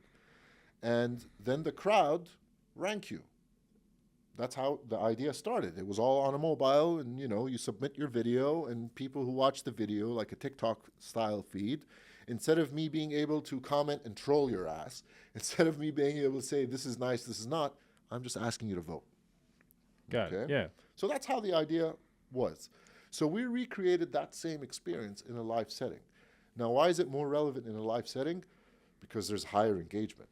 You're dealing with the 3 components involved in having comedy exist. Meaning, you have the stage, you have the venue with the stage, you have the comedic talent that makes up the lineup, and then you have the people that are laughing. Okay. If you don't have those 3 components, you don't have a comedy show. Right.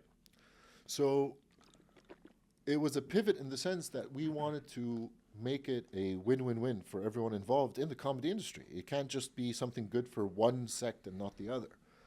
So we applied game theory to it, and we did our homework, and we discovered ways to make it a win-win-win for the venue owner that wants to host a comedy show, for the audience members that want to have a new kind of entertaining engagement when they go to a comedy show, and of course, a new way for comics to get paid.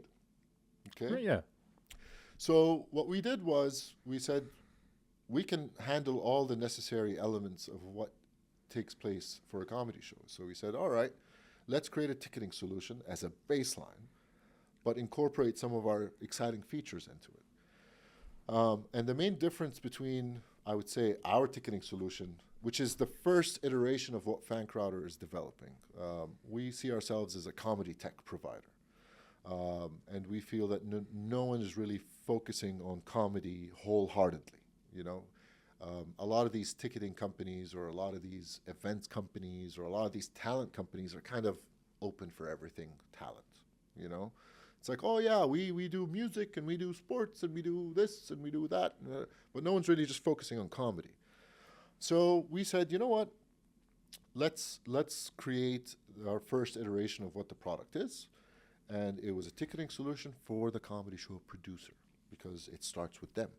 They're Right. the ones that are bringing those three components together. They're the ones that are finding the venue. They're the ones that are bringing the comedians, and they're the ones that are promoting the show to bring the audience in. So we said, let's make it easier for this person. We did our homework, realized that there were a lot of comedy show events that did not have any form of digital ticketing solution. It's all buy at the door, buy at the door. So that's one thing that we're like, interesting. Another thing is that some of these shows that do take place don't make sense financially for some of the ticketing providers that are out there. On average, some of them take anywhere between, $3 plus 3% per ticket. So if you're using something like Eventbrite or Ticketmaster or any of these other ones, that's kind of the average, okay? Where per ticket, yeah, there's a certain amount of money that's being taken for processing this type of ticket. But the way we looked at it is this is how we engage the community. So it's not so much that we're driven by ticketing and this is our business. No. We're in ComedyTech. So whatever it takes for everyone in this industry to make comedy thrive, okay? Because if you're able to make comedy thrive, that means comedy becomes an option that people can consider when they're going out on a weekend. Okay. It's not the first thing that comes to mind when you want to go out on a Friday, It's like, oh, how about comedy? It's like, oh yeah, let's do that. But how do you make comedy, going to a comedy night, the equivalent of let's go for happy hour at a bar? How do you do that? A comedy club has a bar. You can drink at a comedy club. And they want you work. to. You have men that do the exact same thing and go to a strip club. Strip club's got a bar. You're not there for 10 hours. You're just there for an hour and a half and you leave. Same thing with a comedy show. Same thing when you go to a music performance. So we wanted to kind of get into the psychology of understanding how do you make comedy an option to consider. And the way you do that is you need to go down to the grassroots and amplify and support the person that has a need and an incentive and a passion to create comedy shows. For the comedians to come in, for the venue to benefit from having a comedy show take place on a dead night or whatever, and for audiences that don't necessarily have that amount of access to comedy nights. They have something in their neighborhood. So if someone, is living in Denton, there's no comedy club in Denton. What am I going to do for comedy? So it's no longer an option for me. Right. You see what I'm saying? It's like, I'm not going to drive to downtown just to watch, a bunch of people that may or may not be funny. Of course, if you're going to go watch Tom Segura, I understand. You bought a ticket, you're going, you know what you're expecting. There's a big difference there because I saw Segura, last week at the AT&T. Is it the AT&T Stadium, I think? American Airlines? American Airlines. Sorry, I keep mixing it up for some stupid reason. Yeah, American Airlines Stadium. And it's a different animal. Yeah. You're not paying the typical, $20 to $30 for, let's say, Correct. a comedy club ticket. The tickets were a bit crazy. But they're meant to be a bit crazy because people don't want to put into account that Tom Segura isn't just some dude that shows up at American Airlines and performs. There's an entire group of human beings that have to do a ton of work. Correct. For me to go sit in that crowd and have a laugh with thousands of other people. It takes hundreds of people working tirelessly to put these things together, and they need to be compensated for that. This is why these things are not every weekend. You don't go to Correct. that type of a show. You savor it. It's something that you are looking forward to, and you really have to be a fan of that person to spend a large amount of money on a ticket. Correct. And that's its own kind of area that exists. Yeah. So that makes sense. I would drive to downtown if I lived in Denton, go to dinner, blah, blah, blah, the whole thing. You plan out an entire event around Correct. what will be that, hour and a half to 2 hours of comedy that's going to also take place. Yes. But going to a comedy club doesn't necessarily need all of that pre-planning. No. You got $20 and you're close, you can go and see comedy. Absolutely. And have a lot of laughs happen. The problem that I find is I don't know who I'm going to go see. Yeah. And I'd like to. I'd like to know a little bit more about the person. And their IG isn't always telling me much because they don't want to burn their material. Mm-hmm. So they're doing crowd work or other skits or things like that, where I think your platform comes into the picture, and maybe not today, but sooner in the future, is person's ranking can be a good way of going out to see them, because you're like, oh, cool, a ton of people have seen comedian X and think he or she is great. I don't know what their comedy style is, but if all of these people seem to think that there's something good about what he or she is doing, I'll give it a shot. I'll go check it out. I'll put my $20 on the table and hang out at a comedy club for a couple of hours and just enjoy the night. It's authentic rating Yeah. At scale. It's a very, like, why I'm saying this is just two very different animals. You know, American Airlines is a humongous arena. Hyenas Dallas is a small comedy club. Yes. Both need to exist. Correct. Because without Hyenas, you never make it to American Airlines Stadium. Correct. Or with Dallas Comedy Club or Arlington Improv, whatever attached name and here. And without the open mics at a dive bar in the middle of nowhere, you don't make it to Hyenas. Yes. But to that, people need to understand that if you go into a dive bar to see an open mic, you're going to see a lot of shit.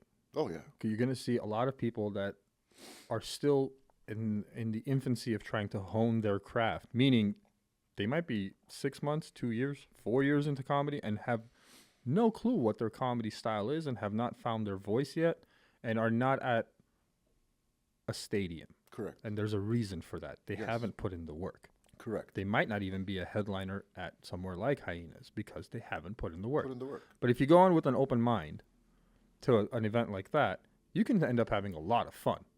I've been to a few of them. And in Denton, I've been to a couple of open mics too, where it's just like in a dive bar. Yeah. And there's a few of them there. There's like 8 or 10 people that are just doing 10 minutes, 5-minute sets, just whatever, you know. That's the other thing with like open mics. It's usually you get 3 minutes, maybe 5 minutes if you're lucky. And you're really not getting the breadth of the work of a comedian in that sense. You're getting what they're trying to hit you with in the 3 to 5 minutes that they're up there. And also, if they're like 8th in line and the other 7 were horrible, it's not that easy for them to make you laugh because groupthink comes in at some point and everybody's just kind of like, well, this isn't what I needed. I got the opposite of what I was looking for. So I like the idea of having something like Fancrowd, or where it's like, I can go to an open mic, but I can also be like, oh, dude, this guy has like 50 or 100 people that have ranked him up. Correct. There might be something interesting here. Correct. So we wanted to, just like you were saying, there's a supply and demand element to it. There's also the work that needs to be done as any, entrepreneur or self-employed person needs to do. No one is entitled when you're trying to make it in life. You just need to put the work, and you're going to get screwed over a lot more times than you are going to succeed. But that's how it works, because from every time you get screwed over, you learn something. So when we said, you know what, let's focus on the bottom end of that pyramid. Right. And said, because who needs it most right now? The person that needs our solution right now is the person that's still trying to make it. They're the ones that are still trying to get paid on a regular basis. And I feel like the venues really need you guys too. Like, it's a Thai food restaurant. Yeah, the last event we did was at a Thai food restaurant. Yes. But here's the thing. It's like, the Thai food restaurant gets some notoriety because it was packed on a Wednesday night with a ton of people there that may have never had the food before. Correct. And yes, it was a limited menu because it should be. Correct. But it gave you an understanding of the food is good, and it was genuinely good. And it gives you the reason to come back to that venue just for lunch one day because you're like, I had no idea this was here. Yes. Because I live in Denton. I don't live in Denton, but let's say I did live in Denton, and I had no clue that this Thai food place was there because there's a ton of restaurants. Yeah. Well, now that I came to this, I'll come back for that, or I'll do an Uber Eats and order and have it delivered to my house or something like that. So it feels like the bottom of the pyramid is not just for the comedians. It's also for a lot of these venues that didn't know that they have the opportunity to have an extra revenue stream. Absolutely. And that's what I meant by when we did the game theory exercise and wanted to extract where's the value for these 3 components, audience, venue, and comedians. So comedians, as mentioned, they want more reach. Right. Okay. They want to perform in front of new audiences. They also want validation. Instant gratification, Okay? yes. Immediately. My joke's good. I'm funny. I'm not funny. They want that. That's very valuable to them. And of course, when relevant and applicable, they need to earn money. The idea that a comedian does not get paid for years, given the time sacrifice that's being done, baffles me. Baffles me. I get it. I understand it. I just don't think it needs to be like that. Okay? Okay. So when you were talking about venues, absolutely. The proposition for venues is, look, you have a slow day, throw an event, connect with a new scene, become the go-to spot for comedy in your little neighborhood or your community. And that's the honest truth. If you're not downtown Dallas, let's say, or in the Arts District, and you are in Denton, on a Wednesday night, your Yeah. Thai restaurant may not be doing the numbers you'd like it to. Correct. More than likely, it's not. Correct. It's just the economy's not where it is and where people want it to be. So that restaurant that we worked with actually made more on the nights, the comedy nights, than they usually do on a regular Wednesday. There you go. Okay, so boom, we have taken care of the venue. And that's strictly just revenue collected by people sitting there ordering Absolutely. drinks and food and this enjoying is- their night. And this is without enforcing the 2-drink minimum or putting a $30 minimum, because that's also a barrier to entry for the audience member. You're asking an audience member to pay $20 for a ticket, and then you're asking him again to spend another $20 to $30 minimum. Okay, so $50 to go out? No, I could spend $50 and go somewhere else, Yeah, definitely. because it's an opportunity cost thing, right? So we looked at it in detail and said, all right, what's the value for the venue in tapping into this new scene and increase revenue, perhaps enhance my reputation, increase the frequency of customers that come, attract new customers. There's so many things, but yes, it all revolves around me filling those tables and getting as much as I can out of them. When you look at the audience member, you want to give them something more than just laughs. So what we did is say, wait, everyone that sells tickets in this industry, it's very functional. And I don't know if you're familiar with Blue Ocean and Red Ocean strategy. No. I'll give you an example.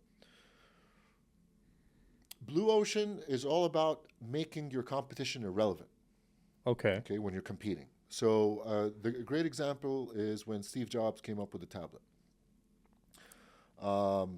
Basically, when he wanted to compete with laptops, he said, I did the homework, I did the research, and we discovered that over 60% of people that are using those heavy laptops are only using it for surfing the internet and for basic, work, typing and Emails, editing and things like that. So why do we need all this junk? Why do we need this 5-pound, machine to carry everywhere and put it on my shoulder? And boom, the tablet was born. So he didn't need to compete with the laptop industry on a functional basis. So what I mean by that is that most laptop manufacturers had to compete by saying, oh, I have the bigger screen, I have the faster processor, I have better color, I have an easier user-friendly interface. Yeah, it's thinner, it's lighter, blah, blah, all the buzzwords. Steve Jobs came out and made all that irrelevant and basically said, this is a reflection of your lifestyle, or this is an accessory to your lifestyle. He made it emotional. Okay. It's like, this is whatever you want it to be. And it's something that you can use to surf and you can work on it however you want. It's all about you. In just one move, he made his competition relevant because he didn't need to compete on function. He was competing on something much richer, which was emotion. So he was able to capture new markets based on that. Which the iPad owns the tablet market pretty much across the board. Yeah. Is it, like 90% of the tablet market? Yeah, I mean, absolutely. everybody tried, but nobody was able to even compete with No. them. Google did their thing. Samsung still is doing it, but It all came down to position. who buys it? Nobody. We all buy an iPad. Correct. All of us do. Yeah. And for at least for like 90+% of the United States market, I would say. Correct. So red ocean is when the competition is cutthroat, where you're all, so the auto industry, it's all about red ocean. Right? Okay. Tesla comes along, makes it irrelevant. It's like, this is not a car. Okay. This is another gadget that just happens to drive. Okay. I can see that. Yeah. And I worked for Tesla for a year, so they made that distinction clear that Tesla is not a car company; it is a energy company. It just happens to prove that their energy products are great through cars, tomorrow boats, the day after, wall batteries, and all of the different things they're doing. So we said, what does Blue Ocean look like in this sense? So we said, look, let's focus on the comedy enthusiast. Let's focus on the person that actively goes to comedy clubs, or not actively, once in a blue moon, whatever, a consumer of comedy. Okay? Right. Which is the other thing is comedy consumers are not sports consumers. I don't know about that. Well, think about it this way.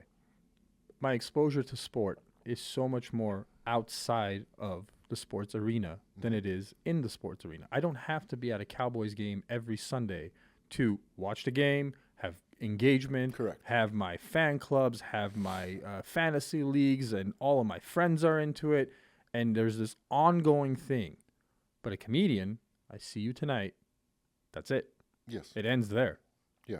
It doesn't translate to my buddies the next day because they weren't there. Correct. And I'm going to butcher all your jokes and fuck them up anyways. So there's a big cutoff there. Same thing goes with film. Yeah. Everybody goes to see, well, the masses go to see Barbie and Oppenheimer, let's say, the prime examples of last year. A lot of people went and saw both of those films. And then a lot of people talked about those films. And a lot came from, because it was so much easier access to it. Correct. Because of the mass scale of the stage that it was presented on. I think there's that big distinction between stand-up comedy and something like sports. Yes. Where I don't know how you bridge that gap. Well, again. Or if it ever needs to be. Well, that's the thing. I mean, if you look at sports, the infrastructure is massive.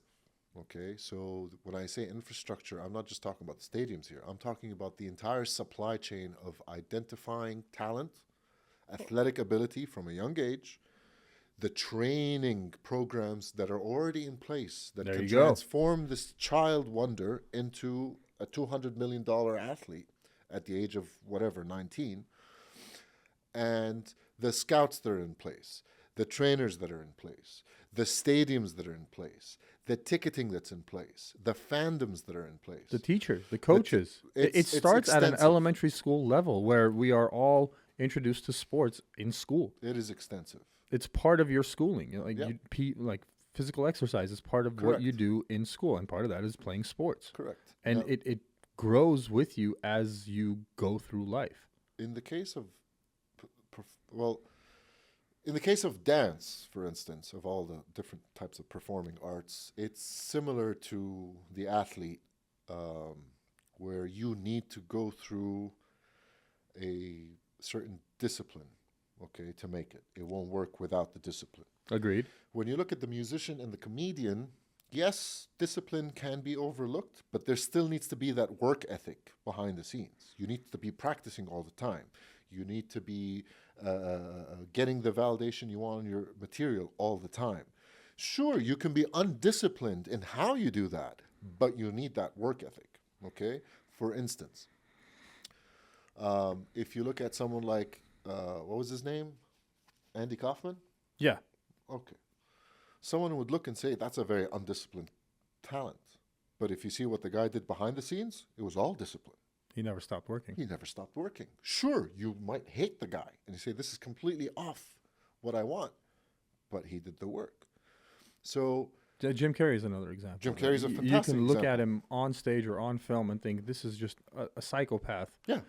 Unhinged. And then you get to know a little bit about him and you're like, no. It's very meticulous, his process of being chaos. Yes. It is not easy to be controlled chaos. And it is very specific to what he is trying to do and create as an artist. And it takes a lot of work to get there. Correct. It just doesn't happen overnight. So with the case of comedy, it's easy. Like anything, when anyone who's pursuing their dreams, it's easy to give up, man. It's so easy to just say, I can't do it. Okay? It's so hard to keep going. if you add the disciplinary side of things, like I watched the Kill Tony episode from last week, and there was this one guy that came up, and Tony was asking him, was like, where are you living? And the guy's like, oh, I'm living in my car, and I park outside the strip on 6th Street, and this is my 8th or 9th time applying for Kill Tony. Right. And finally, he's here. And his 1 minute was great. The interview with Tony was great. The guy's going to use that to catapult him into whatever he's going to do later on. Now, yes, he was lucky, but he created the conditions for him to be lucky, or her to be lucky. He could have just stopped at the He 6th time, and that would have been it. Yeah, I tried. Fuck these guys. They're unfair and blah, blah. Well, isn't it the famous Thomas Edison quote that says, the difference between success and failure is trying one more time? Yeah. Although, I'm not a big Edison fan, but yeah. There's a lot of stories on Thomas Edison and whether or not most of the ideas he invested in or endorsed were his ideas, or if he was able or not to do it. But yeah, he's right with that you need to keep trying. Like, I'll give you an example, a personal one. So I was diagnosed with stage 3 colon cancer 2 years ago. Sure. All right. I beat it. But it was like smack in the middle of me trying to build this app. And I ended up taking a 6-7 month hiatus. A lot happened in that period of time, where I didn't know if I wanted to continue or not. Okay? And let alone, I didn't know if I wanted to continue with the existing structure or not. I didn't know if I wanted to do it in the same market or not. So many thoughts came into mind. I had a perfect excuse to give up. Perfect. It's like, yeah, I got sick, and it is what it is. And no, I didn't lose my hair from it. I was always bald. So it comes back down to the individual. Like everything great in life starts with the individual's determination to pursue their fucking dreams. So for the comedians of the world that may be complaining because there isn't enough opportunity, I will say I agree with you if you're really milking it, okay? If you're really taking advantage of all the opportunities that are available to you and you still feel that it's not enough, I'm with you. Yes, more needs to be done for you. But if you're not putting in the work, you have absolutely nothing to talk about. Look, if you can look in the mirror at the end of the day and say, I could have done better. Beautiful. That's it. Beautiful. That means you, even if you did your best in that moment and you still think I could have done better, that should be reason enough to continue. Even this podcast, I feel I could have done it better at the beginning, but hey, it is what it is. Well, I have that feeling every single time I record an episode. When I press stop, by the time I make it to my car, I'm breaking myself down into. Yeah. I will be my worst critic for the rest of my life, and I love the fact that exists. Absolutely. I don't think I'm any good at all whatsoever. Yeah. And I hope that one day I will die with that same thought. No, I mean... from old age, I mean. But sure. I want to die still thinking I could have done better, because it'll continue to make me want to work a little bit harder, make me want to cater things a little bit more. Correct. Try to change a little bit more. And if you have that fire within you, there's no reason that success won't come at some point. Correct. It's the ones that become very complacent or become overly confident in thinking that they are great at anything that truly never make it. Yeah. You got to keep going, and you're going to... You need to be your own biggest critic. Fall so many times. I mean, every cliche disaster that exists has happened to me. Bankruptcy, divorce, cancer, injury, isolation, depression. I've been through all of it. And my superpower is I'm a resilient badass. I will not give up. If I have a dream that's so big, I'm going to keep going. Honestly, I think when life smacks you to the floor, two people emerge from that. Yes. There's only two types of people that ever come out of that situation. One is the majority of people, which is unfortunately that accept that as their fate and say, I tried, but it's just life was, cancer and divorce and almost dying and all of this shit. Enough is enough. Yep. And then there's the other side where it's a lot less of those people that go, oh, well, if I can make it through this, that I don't give a fuck anymore. If I can do this, I can do this over and over again because I know how it feels to be way, way, way below what baseline is for most people and still be like, yeah, I can do this again. Correct. I have that feeling because life has fucked with me so goddamn much. It's hilarious at this point, the amount of bullshit. But I sit there sometimes when, those terrible thoughts always come to your mind going, you should have done this different, or you should quit and just do something stable and don't go into business for yourself, or don't try to be in the creative side of things. But then there's always that voice. It's like a 5-year-old sitting in the back of the corner yelling really loud, like, fuck that. I can do anything. Yes, exactly. And then you got to tap into that voice a little bit when it becomes dark. And look, you can have ego, but you don't need the kind of ego that derails you from your journey. You can have the kind of integrity and pride and passion and confidence in yourself, sure, but you can't let ego get to you. You are not entitled to anything, okay? Everyone deserves good things, okay? But you should not approach pursuing any kind of dream, whether comedy or building a tech company like myself, with ego. And the amount of the rate of adaptivity that happens in an entrepreneur's journey when you're building something. Like, I started by explaining that, Fancrowder, we're a comedy tech provider, and we care about everyone in the comedy ecosystem. Blah. Yeah, what does that mean? Okay? Right. The pivots that needed to happen, the surgical laser focus that you need to happen. Like, when you start out with a big idea, you need to keep zooming in, zooming in until you know, here's the jewel that I've been looking for. Before, it was just a big chunk of dirt, but now I know. Same thing with a comedic writer. You have a great premise for a joke, it just comes out shit, okay? Look, take the prime example is, you can look at a couple of startups that are fundamentally have changed and shaped the way our world works. One is Amazon, one is Google. Mm-hmm. But neither one of them started out as the companies that they are today. Correct. Amazon was just trying to sell books on the internet. That was its only lane. And it wasn't all books. It was specific books that they were just starting out with. Google was just trying to figure out an algorithm for better search results. Yeah. Now, the Goliaths that are these two companies today only happened because they laser focused on a singular thing for as long as needed to make it great. And then they were like, oh, well, we can try this too. Correct. Or we can try that too. Like, most people don't understand that Amazon's largest business isn't the 2+ million products that they sell. It's AWS. Correct. It has been their largest business forever. It's a $1 trillion company on its own. Yeah. Yes. And that's because Amazon was like, oh, shit, we have so much downtime on our servers, we can rent this shit out to other people. By the way, when you said that the first and second largest search engines were Google and Bing. Google and Bing. Actually, the first and second is, the first is Google search, the second is YouTube. But it's still a Google company. Still a Google company. See, that's the thing is, like, when somebody says like Facebook and Instagram are the two largest social media, it's the same social media.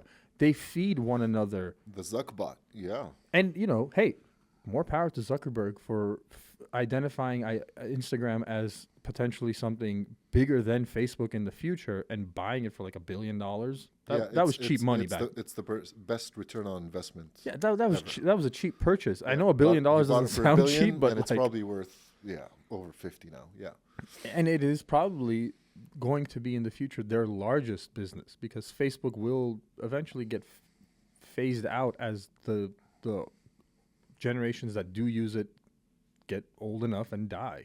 Absolutely. That's going to happen. And again, freedom of expression might be a reason for their demise or their success. I think they figured out at some point that restriction is not beneficial to their market and is not beneficial to their business. They still do it though. They do it, but look, at a certain point you have to understand that it's so difficult to manage billions of people. Yeah. And Facebook is managing billions of people. And they're trying their best at it. Are they going to fail miserably at times? Yes. What is the show of a good company is how they learn and change from those miserable failures. Yeah. I feel like they're not there yet. In a few years, they have the They might potential be. of Yeah, restructuring possible. some of their diversity and inclusion bullshit into how do we actually get the best people for the right job? Correct. Let's go back to the model of I don't care what your last name says or what your pronoun says. Care what your CV shows me about what you've done and what you want to do. That Yeah. should be way more important. Correct. And that would be the marketing people, the HR people, the CEOs and the CFOs. And because at some point, Zuck's going to step down and be like, I just want to go, chill on my island with my billions of dollars and have fun Yeah. and work on other projects that are interesting to me. That's going to happen eventually. The people that are going to be put in place to take over and continue what has been built are going to be very crucial to learning from these mistakes or continuing down this destructive path. Yeah. Which is, we're going to have to just wait and see. Yes. And the market will definitely tell you what the right thing to do is. Oh, yeah. Where we put our money as consumers is exactly where the pivot will happen. Yes. I mean, now with the whole issue on TikTok, and there is a huge implication if TikTok does get banned. Well, they're not trying to ban it. What Oh, they're no, really trying to do is get it into U.S.-controlled hands. Sure. Great, wonderful, do that, but it's all a facade of bullshit anyway. Sure. I mean, it's kind of theft if you ask me, but I don't want to get into the reasons why they're doing it. But from a tech side, the implication of a TikTok vacuum is huge for the existing players that are in America. Right. Whether it's your Instagrams, your Snapchats, your YouTubes of the world, whatever, any other creator thing, whatever. Rumble, X. Now, one of the other things when we looked at this industry, we were asked a question by some of the early consultants that, our friends and whatnot. It's like, what are you? Are you a social media platform? Are you this? Which is a good question. What actually. are you? And we are definitely not a social media platform. Okay. Definitely not. We're more of a game than anything, okay? Or at least that's how we look at it. We like to see ourselves as the company that's going to gamify humor. Not comedy, humor. I believe comedy is part of humor, not the other way around. Okay. Okay? Comedy is just one outlet of humor. The same way, pain can be funny sometimes. That's also another outlet for humor. But so we're looking at it in terms of how do we gamify humor to make it a bridging catalyst as opposed to something that divides people. And that's been something that's driving how we create the technology that we want to create. So as mentioned, yes, we built our app, okay? We want to launch it very, very soon. But after doing the show, and realizing that, wait a minute, this is a much more effective way to engage with our customers before the app comes out, because the likelihood of someone having interacted with Fancrowder in a crowd engagement like you did when you came a few days ago, and then I tell you, by the way, there's an app now, you're more likely to download Fancrowder because you've experienced it firsthand, as opposed to me telling you from day one, download Fancrowder, and you know absolutely nothing about what we do. So we said, you know what? No, we need to continue working on the ground. We need to keep engaging the grassroots communities. We need to keep learning from as many comedians as we can, from as many producers as we can, from as many comedy club owners as we can, the bookers, the failed comics and the failed bookers and the failed promoters and the failed managers, them too. There's a lot of insights there. So we're always going to keep learning. We're not going to stop. But then you realize that, yes, something's got to be done. And when you look at the overall industry, from my standpoint, there's an infrastructure gap, okay? For starters, like you said, how many comedy-specific platforms exist? I can't think of any. None. As a comprehensive tech solution, none. You'll find some ticketing stuff, okay? But ticketing, Mo built it in 2 weeks. The technology you experienced the other day. Ticketing is nothing new. I mean, the APIs exist. The world has been there for a long time if you want to do that. But what I mean to say is that it's never been easier to build something. Right. It's never been easier to build something. So Mo built it in 2 weeks. We incorporated ticketing. We incorporated crowd engagement. We incorporated an element of payouts. We incorporated a way for people to have access to their own customer lists and do all of that. So it's like, oh wait, this is a comedy show producer's dream, okay? Because right now, comedy show producer is using one of these different ticketing third-party platforms. Then he's using another third-party platform for either payments or he's paying in cash. There's probably no crowd engagement of any kind, so it's either a hit or miss as far as the booker's concerned. I either brought funny people or I didn't bring funny people. And then on top of all this, you're basically telling me that, oh, the venue has a $2 minimum drink charge. Whether you drink or not, you're going to pay the $30. It's archaic. It's archaic. So we felt, you know what? No, we're coming in as ComedyTech providers. All right, how can we make it better for everyone? We're not coming in to change things. Okay, although, yeah, there might be some change. There might be some disruption that's going to happen at scale, sure. But we want to make it better for everyone. We want comedy to proliferate as much as possible. So to do that, you need to focus on the source. And the source is not the comedian. It is the producer. Okay. Okay, which can be a comedian. It could be a venue owner as well. But the producer profile is the person that is saying, I want to throw a comedy show. I want to charge this much. I want to promote it and bring people in for whatever reason, okay? Whether they are already doing it or they want to start something new with their life or they want to improve what they've already been doing, whatever the reasons. But we said, okay, back to the laser focus, this wedge of saying, who do we go after first? Yeah, we still have the ability to engage with comedians and with venues and asking them, do you want, in the case of the comedian, do you want to be part of a show that's happening near you? And in the case of the venue, do you want to be an eligible venue to host a comedy show? So yeah, it's a marketplace in the making. But for you to build a marketplace, like I said, you need $50 million in funding to be able to build that kind of scale. It starts small, and you need to go after that one guy that can make a difference. And we identified the comedy show producer as that person, which again can be anyone.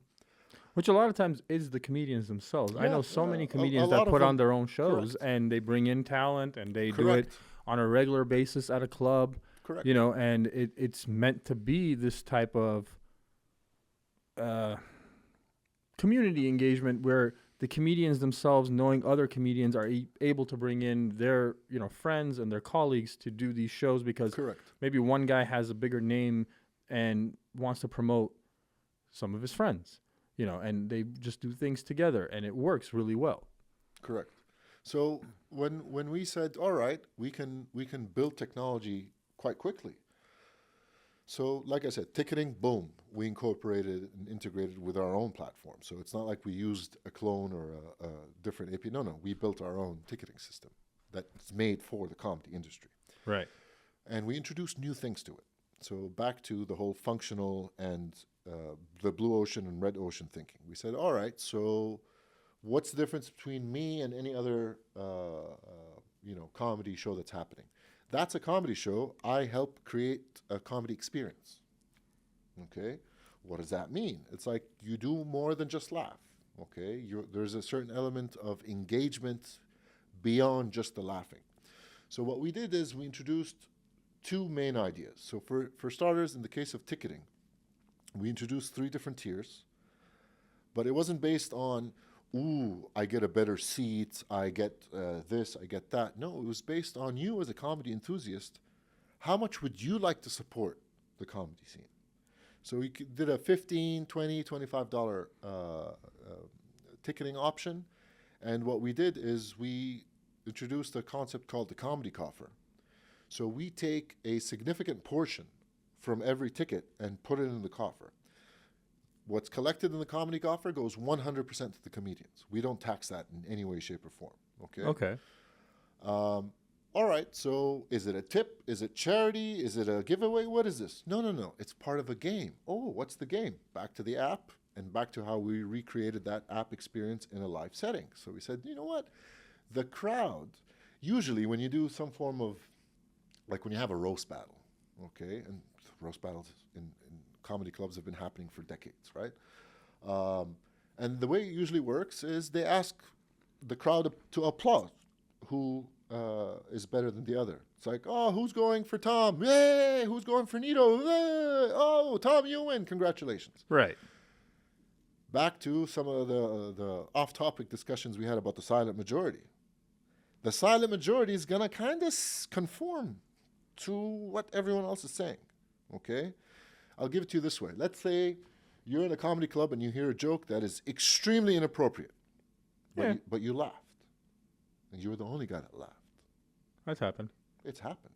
Oh, yeah, and definitely happened. As you should, and it should always happen. I laugh at weird shit. That's fine. But what I'm saying is, and not that you should care, but the people around you immediately have judged you. They've put they've created a certain profile that, oh, this guy, because he liked that joke, therefore he is X, Y, Z.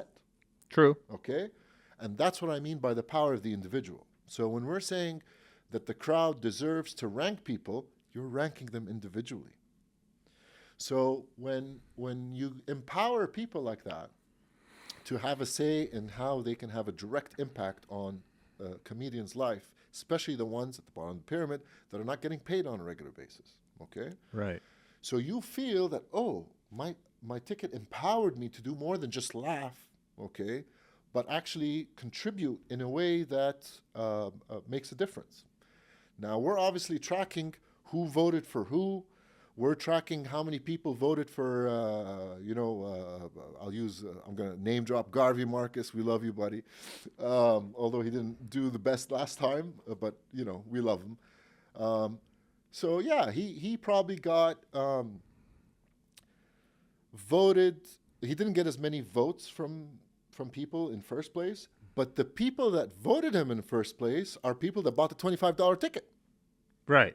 Okay. So people that were able to give more money gave it to someone else. So I don't want to call them a higher quality fan. I just want to say a more engaged comedy enthusiast, someone who cares more about the comedy scene. They want to keep the laughs going. And to keep the laughs going, you want to give an incentive for the venue to keep hosting shows and talent to keep showing up on those stages and for audience members to pick the nearest comedy experience near me.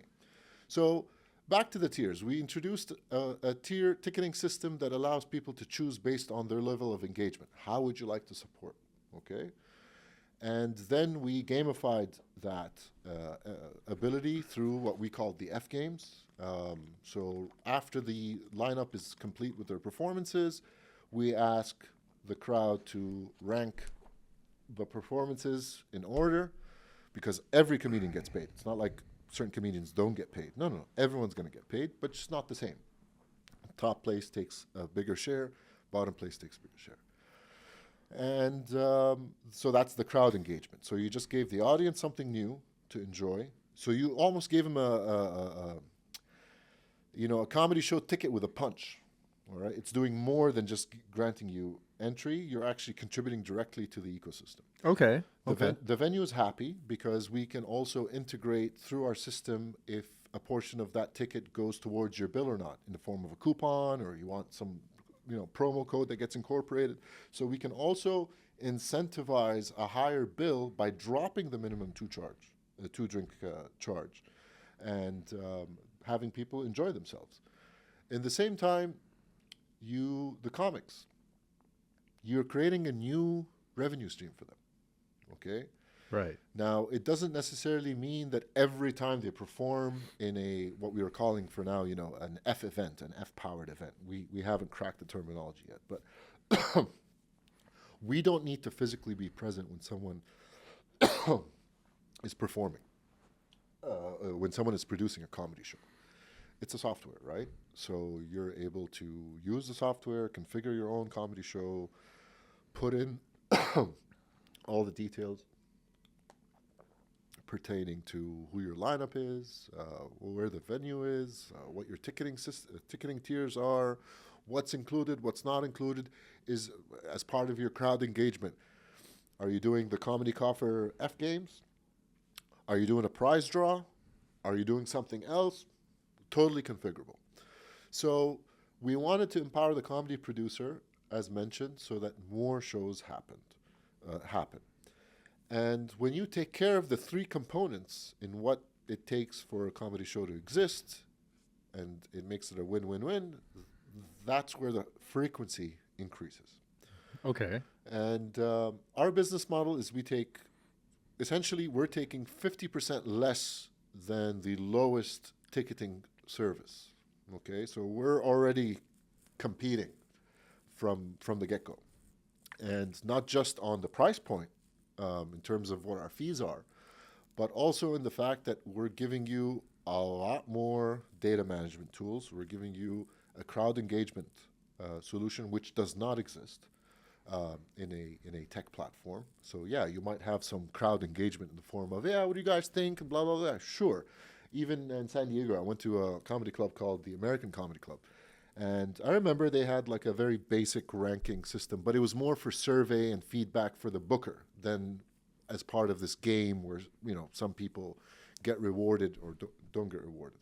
So we said, you know what, this first iteration, this first product that we've developed is something that is perfect for comedy show producers. And when we say that, it does not mean that you must be only a producer. No, you could be a comedian, you could be a venue owner, or you can be someone that's looking for a completely new career. Okay? Mm-hmm. You might have a passion for comedy and you don't know how to get into the comedy business. Well, boom. We just gave you a way for you to do that. Bring a venue, and here's access to all the comedians that we've engaged with. So we're giving you some form of talent discovery or venue discovery if you don't know a venue. So that's what I mean by, in order to build a marketplace, yeah, you can start small, but it takes a lot of things that need to be done to make it an Uber or make it something much greater than that. So that's the first tech iteration. The app will follow, and maybe we'll create something else that addresses the needs of someone else in the comedy ecosystem. Right. We might have a way where we've taken over all the different comedy hubs in America, and we're now able to connect things differently.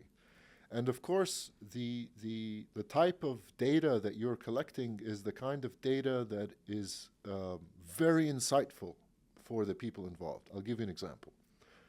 We've learned just from doing a couple of events here in Texas, as far as the venue is concerned, that there is an uptick in the week that the event takes place. There's an uptick in sales. Okay. Anywhere between 15 to 20%. Okay? Makes sense. So that's one insight that we were able to gather. And of course, there are many other valuable insights. But as far as the venue owner is concerned, that's what he cares about. He wants to see more sales. As far as the comedian's concerned, so the final ranking that was done based on the performances, first and second place were very close with each other. I think it was like 89 points and 87 points. Okay. And obviously everyone got their share from the comedy coffer based on the total rankings. But here's the thing. You don't have to be first to make more money. Okay. Okay? Why? How do you make more money? If you get voted on by the comedy enthusiast that has a higher ticket. The $25 The $25 guy or the $20 guy. So, for instance, in the last event we did, the first place got a lot of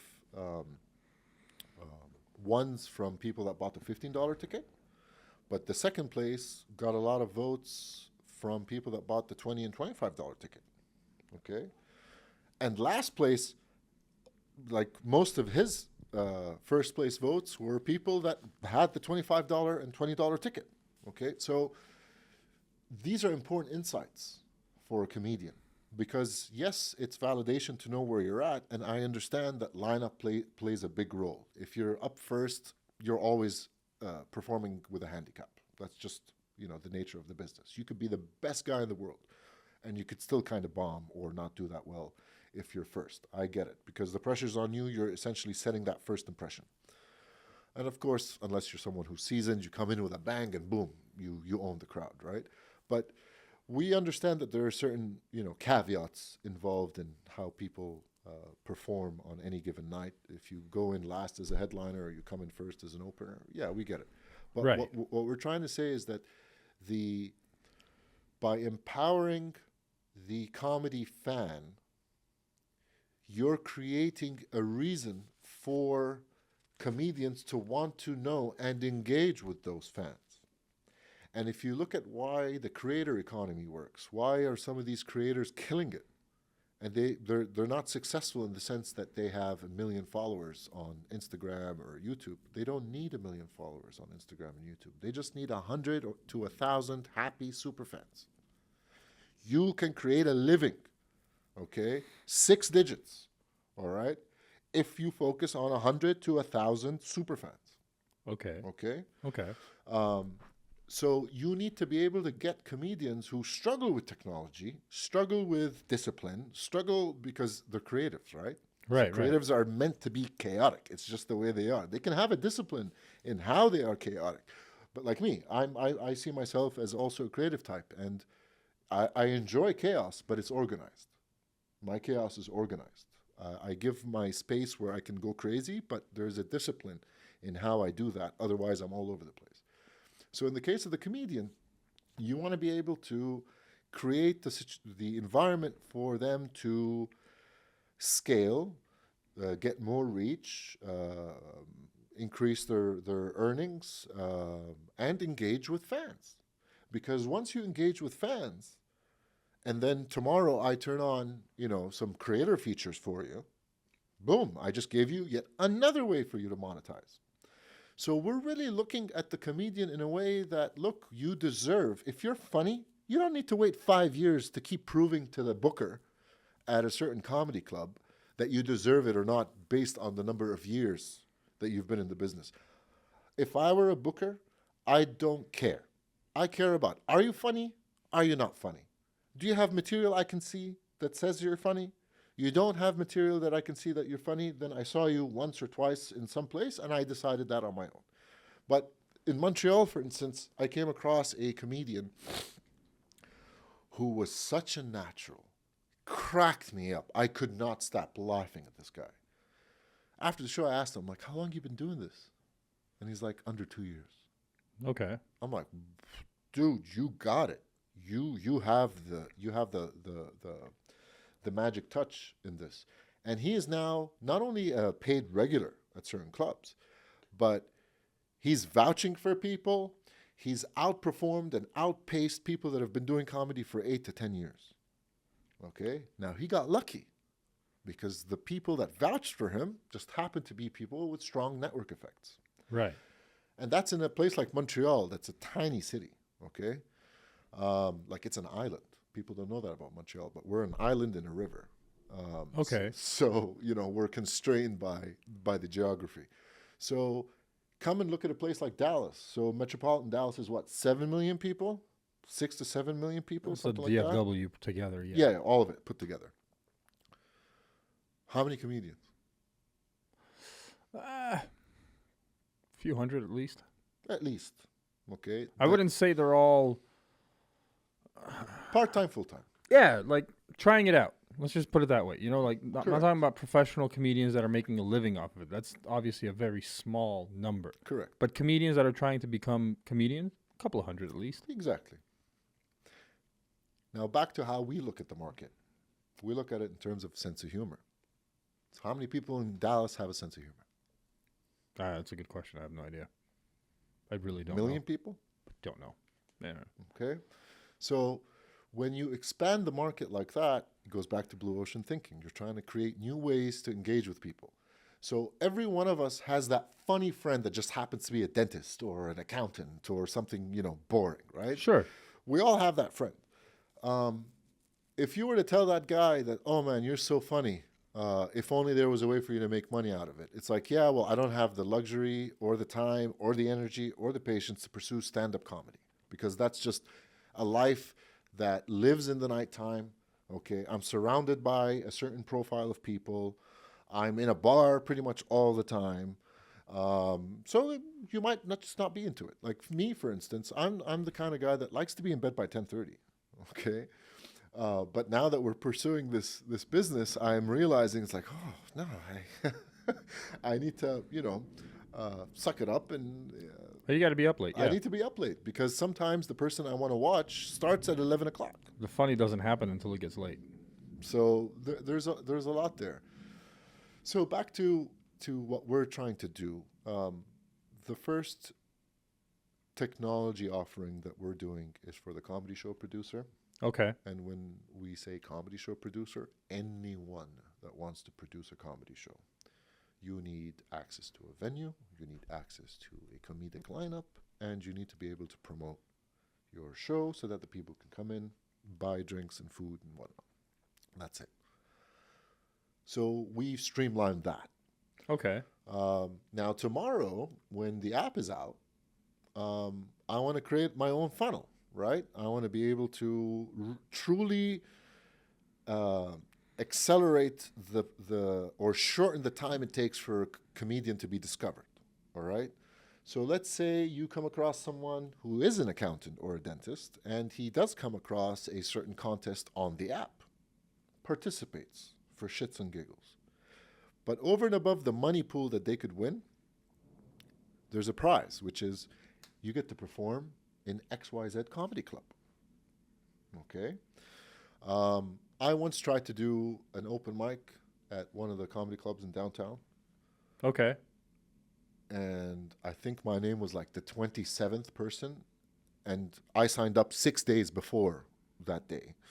And I was still 27th position. And when I asked what time approximately would I go up, the 2 guy's a.m. like, yeah, the guy's just like, he said something ridiculous. Like, yeah, we're going to start with this batch of people at like 11:45 p.m. I'm like, dude, I've been here since 7. Like, I'm fucking tired. I can't do this shit. It's not the way it works. So we've basically managed to link up the app with the live scene. Okay. So now I'm in the business of qualifying talent. Okay, so now I am directly involved in improving the quality of open mics.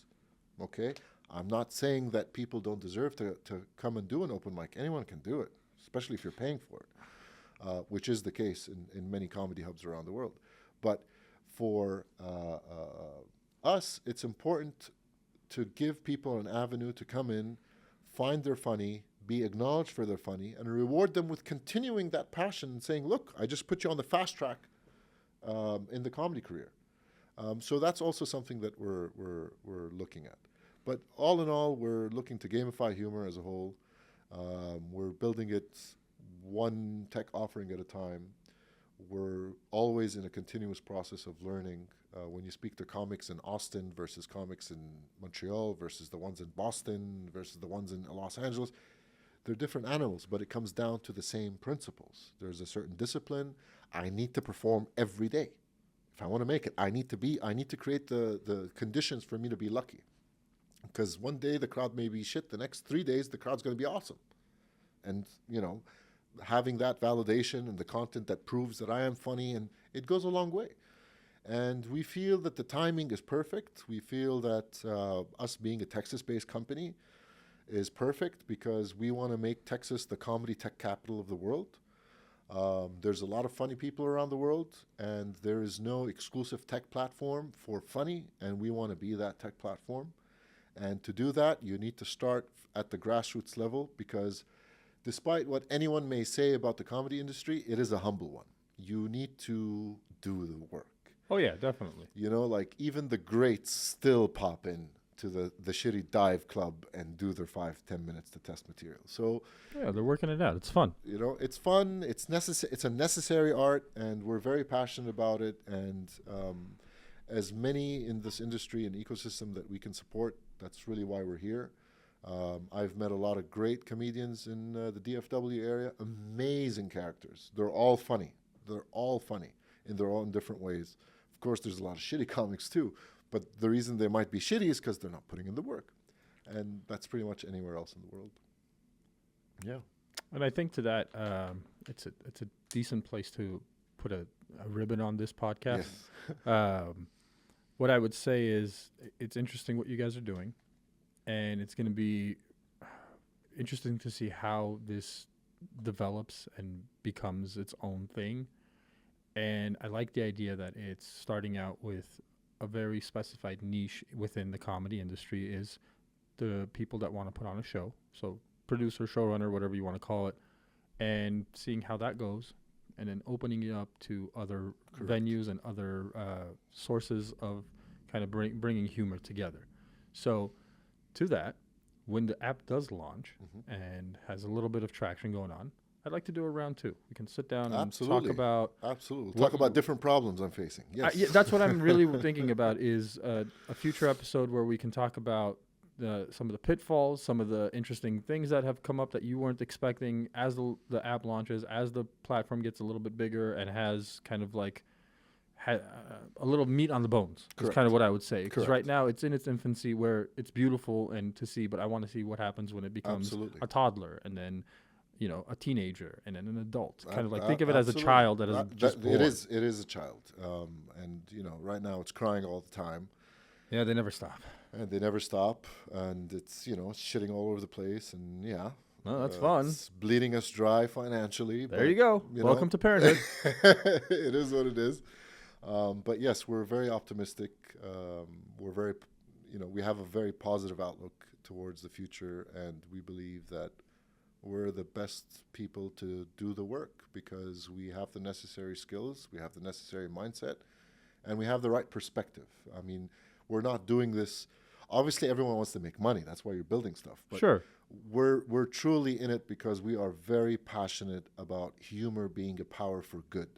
And it should not be canceled. It should not be banned. It should not be censored. It should not be any of those things. It needs to proliferate as much as possible. And if it's in a context of comedy, no one should get angry. It could piss you off, but you shouldn't be angry at the comedian. Just say, I hate his comedy. That's fine, but you felt something, and that's what's important, whether it's good or bad. I think we are all welcome to our own opinions about things, and you can be vocal about it if you want to be, but going as far as trying to ruin someone's career is not something that I will ever get behind. No way. Unless that they have done something so atrocious as to really be Me Too'd, let's say. Yeah. Or been, you know, an evil person. Correct. That is a very different thing versus you don't like someone's joke. Correct. Leave that alone. You can have your opinion, like I said, but don't try to ruin someone's life over it. Correct. So to that point, tell people where they can find you and find Fancrowder and kind of see the development. Fancrowder.com without an E, so it's FANCROWDR.com. There's a lot of updates that will be coming in the next few weeks, as well as announcing where the next F-Powered event's going to be. It's most likely going to be in downtown Dallas. We're on all the social media. We publish a lot of different thought pieces about comedy. You can find them on Substack, on LinkedIn. And we're really trying to do right by everyone in this industry, whether you're a fan, a comedian, or the place that hosts everyone, or the person behind the scenes, like the producer, that is trying to make funny more accessible. Awesome. One input. Instead of calling it an F event, as you are, what about a fancy event? Fancy? Yeah. Like the word fan and then C? The letter C. A fancy event. Fancy. I like that. Think about words. Yeah. I do have a extremely introverted co-founder that is meticulous about certain things, but it's just something that came to my mind. I do like it. That's nice. Fancy, you know, especially when it's not fancy, but yeah, I like it. That's kind of the whole point of it. It's like, I like it. A fancy event. Absolutely. And I'll take that into consideration. Nido, this was an absolute pleasure. Thank you so much for the conversation. Thank you so much. I really enjoyed it. And likewise. Hope to episode 2. Absolutely. Thank you again. Thank you for having us.